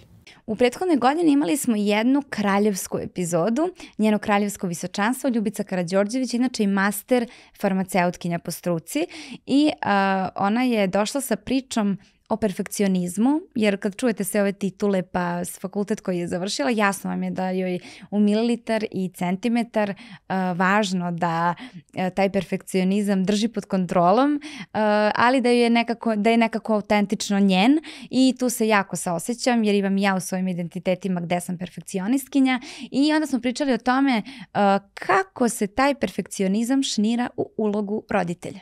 Suprug je također perfekcionista, tako da smo tu potpuno nadrljali. Ja. Ali jeste stvarno kad se perfekcionizam otme kontroli do te mere da vam ne dozvoljava da završite ono što ste započeli, onda on više nije svrsishodan, tako da se trudim da ga kontrolišem. Kako vam to uspeva? Jel vam uspeva? Kako kad? Imate li nešto da nam kažete? Kako kad? Bolja sam s vremenom. Mislim, kažu da imamo, nije pitanje da li imamo, nego koliko identiteta imamo. Tako, na primjer, ja primetim sebe da u određenim identitetima sam perfekcionista. I onda kada sam postala mama, onda sam shvatila da će mi samo škoditi. I nekako nema ni perfektnog vremena za jelo, za spavanje, za bilo šta i onda mi tu nekako šteti. Kako se borite s tim? Jeste, ali to je, negdje sam ja i svoju definiciju perfekcionizma i svoju definiciju balansa promenila kao roditelj. Jer u jednom trenutku sam shvatila da ja ne mogu da budem najbolja u svemu u isto vreme. Odustala sam od ideje da svakog dana imam rutinu koja onako ima 30 stavki, koja pokriva sve ono što ja želim da budem u životu, da je to nemoguće, već da prosto svoj fokus upravljam tamo gde je najpotrebniji u datom trenutku. I došli smo do posljednjeg inserta i do još jedne teme koja mi se čini da je možda manje popularna, a to je da dok se trudimo da damo neki dobar deo nas u medijima, malo manje se priča o tome kako se stvarno osjećamo i da li smo u ovom trenutku nakon svih tih tema mi zaista dobro. I evo jedna ispovest glumice Borke Tomović iz epizode Šta će nam pozorište? Iako smo imali dosta optimističnu epizodu, čini mi se i da smo pričali o nekim stvarno važnim i lepim stvarima, i ja sam neko ko je po svojoj prirodi dosta gleda na stvari vedro. Ja trenutno nemam u sebi puno toga lepog. I trenutno sam, moram da kažem, prazna dosta i ono što meni trenutno daje uopšte snagu su ta uglavnom deca kojom sam okružena. Jer tako da verujem da govorim i u ime, pošto si pitala u ime kolega, verujem da velika većina nas osjeća da je ovaj današnji trenutak u kome se nalazimo dosta težak i dosta tmuran. I teško je onako naći neke svetlosti. Ja ne znam, meni se dosta toga promenilo od trenutka 3. maja prošle godine i mislim da je tada bio zaista trenutak da svi stanemo i da svi kažemo dosta je više ovoga svega što je oko nas, ovog mraka. Ali to se nažalost tada nije dogodilo, tako da ja moram da kažem da ne bih mogla vratno da se budim ujutru, da nemam nadu u to da ćemo živjeti u boljem društvu i da ćemo živjeti sa nekako više radosti, ali to je ono što sam malo pre rekla, mislim da moramo mi sami da se borimo svakog dana za tako nešto. Eto.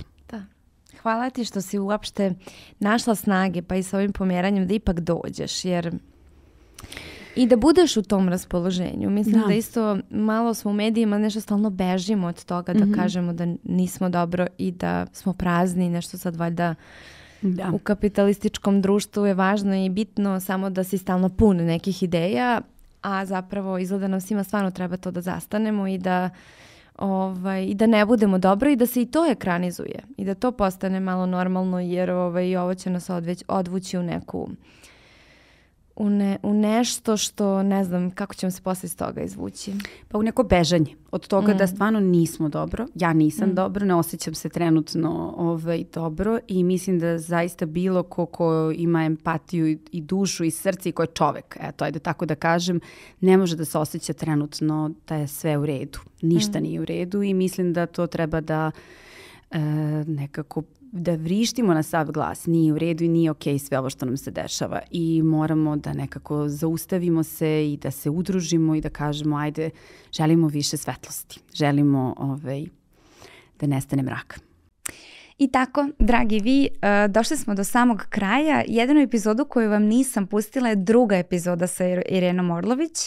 Namerno, ona je izašla poslednja, drugi put je bila kod nas, to je priča o granicama i došli smo do granice ove godine, odnosno prethodne godine, koja nam uvek služi za neka preispitivanja.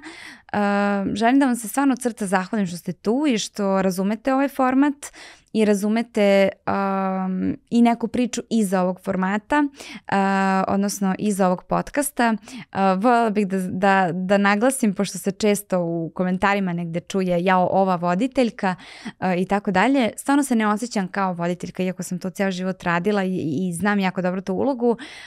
Ja sam ovde autorka ovog projekta, zajedno sa mojim mužem. Mi smo jedna mala produkcijska kuća koja je ovo prvi domaći proizvod i koji zapravo potrebna su mu 4 ovakva sponzora da bi on u potpunosti mogao digne svoju redakciju. Međutim, mi sa Waterdropom i Krooksom uspevamo da pravimo epizode na ovom nivou, radimo ih u potpunosti iz ogromne ljubavi i dalje nekako sa svih strana pokušavamo da ga pretvorimo održivim. Nadam se da će ova 2025. da nam pomogne u tom smislu, da mi stvarno možemo da prodišemo i radimo još neke divne stvari sa vama koje smo zamislili i stvarno sam uvek spremna i za neku konstruktivnu kritiku, ali uvek i zauvek će ovo ostati jedno mesto ljudi koji su lepo vaspitani ili se trude da budu lepo vaspitani prema drugima, tako da će uvek se brisati govor mržnje iz komentara ili bilo kakav taj oblik obraćanja i hvala svima vama koji nas podržavate i na Patreon platformi. To je platforma koja okuplja zapravo ljude koji podržavaju autore i to nam mnogo znači jer taj stub nekako što više raste, mi ćemo biti sigurniji u tu našu stabilnost, da imamo više nogu na koje se oslanjamo. Želim nam svima više zdravih priča u ovoj godini, ali i da ne zatvaramo oči na priče koje nisu zdrave oko nas, ali da svojim lepim vaspitanjem se trudimo da aktivistički i pametno idemo i ka njima i pretvaramo ih u zdrave priče. Vidimo se u narednoj epizodi sa narednim gostima. Hvala vam još jednom u moje ime, u ime mog muža Daniela i moje dece koje su često u ovom studiju sa nama i ovde spavaju kad su bolesni dok mi montiramo i tako dalje. I nadam se da osjetite tu neku domaćinsku energiju. Možete napisati u komentarima koji su vaše omiljene epizode i hvala još jednom Waterdropu i Krooksu što su bili sa nama i u ovoj epizodi.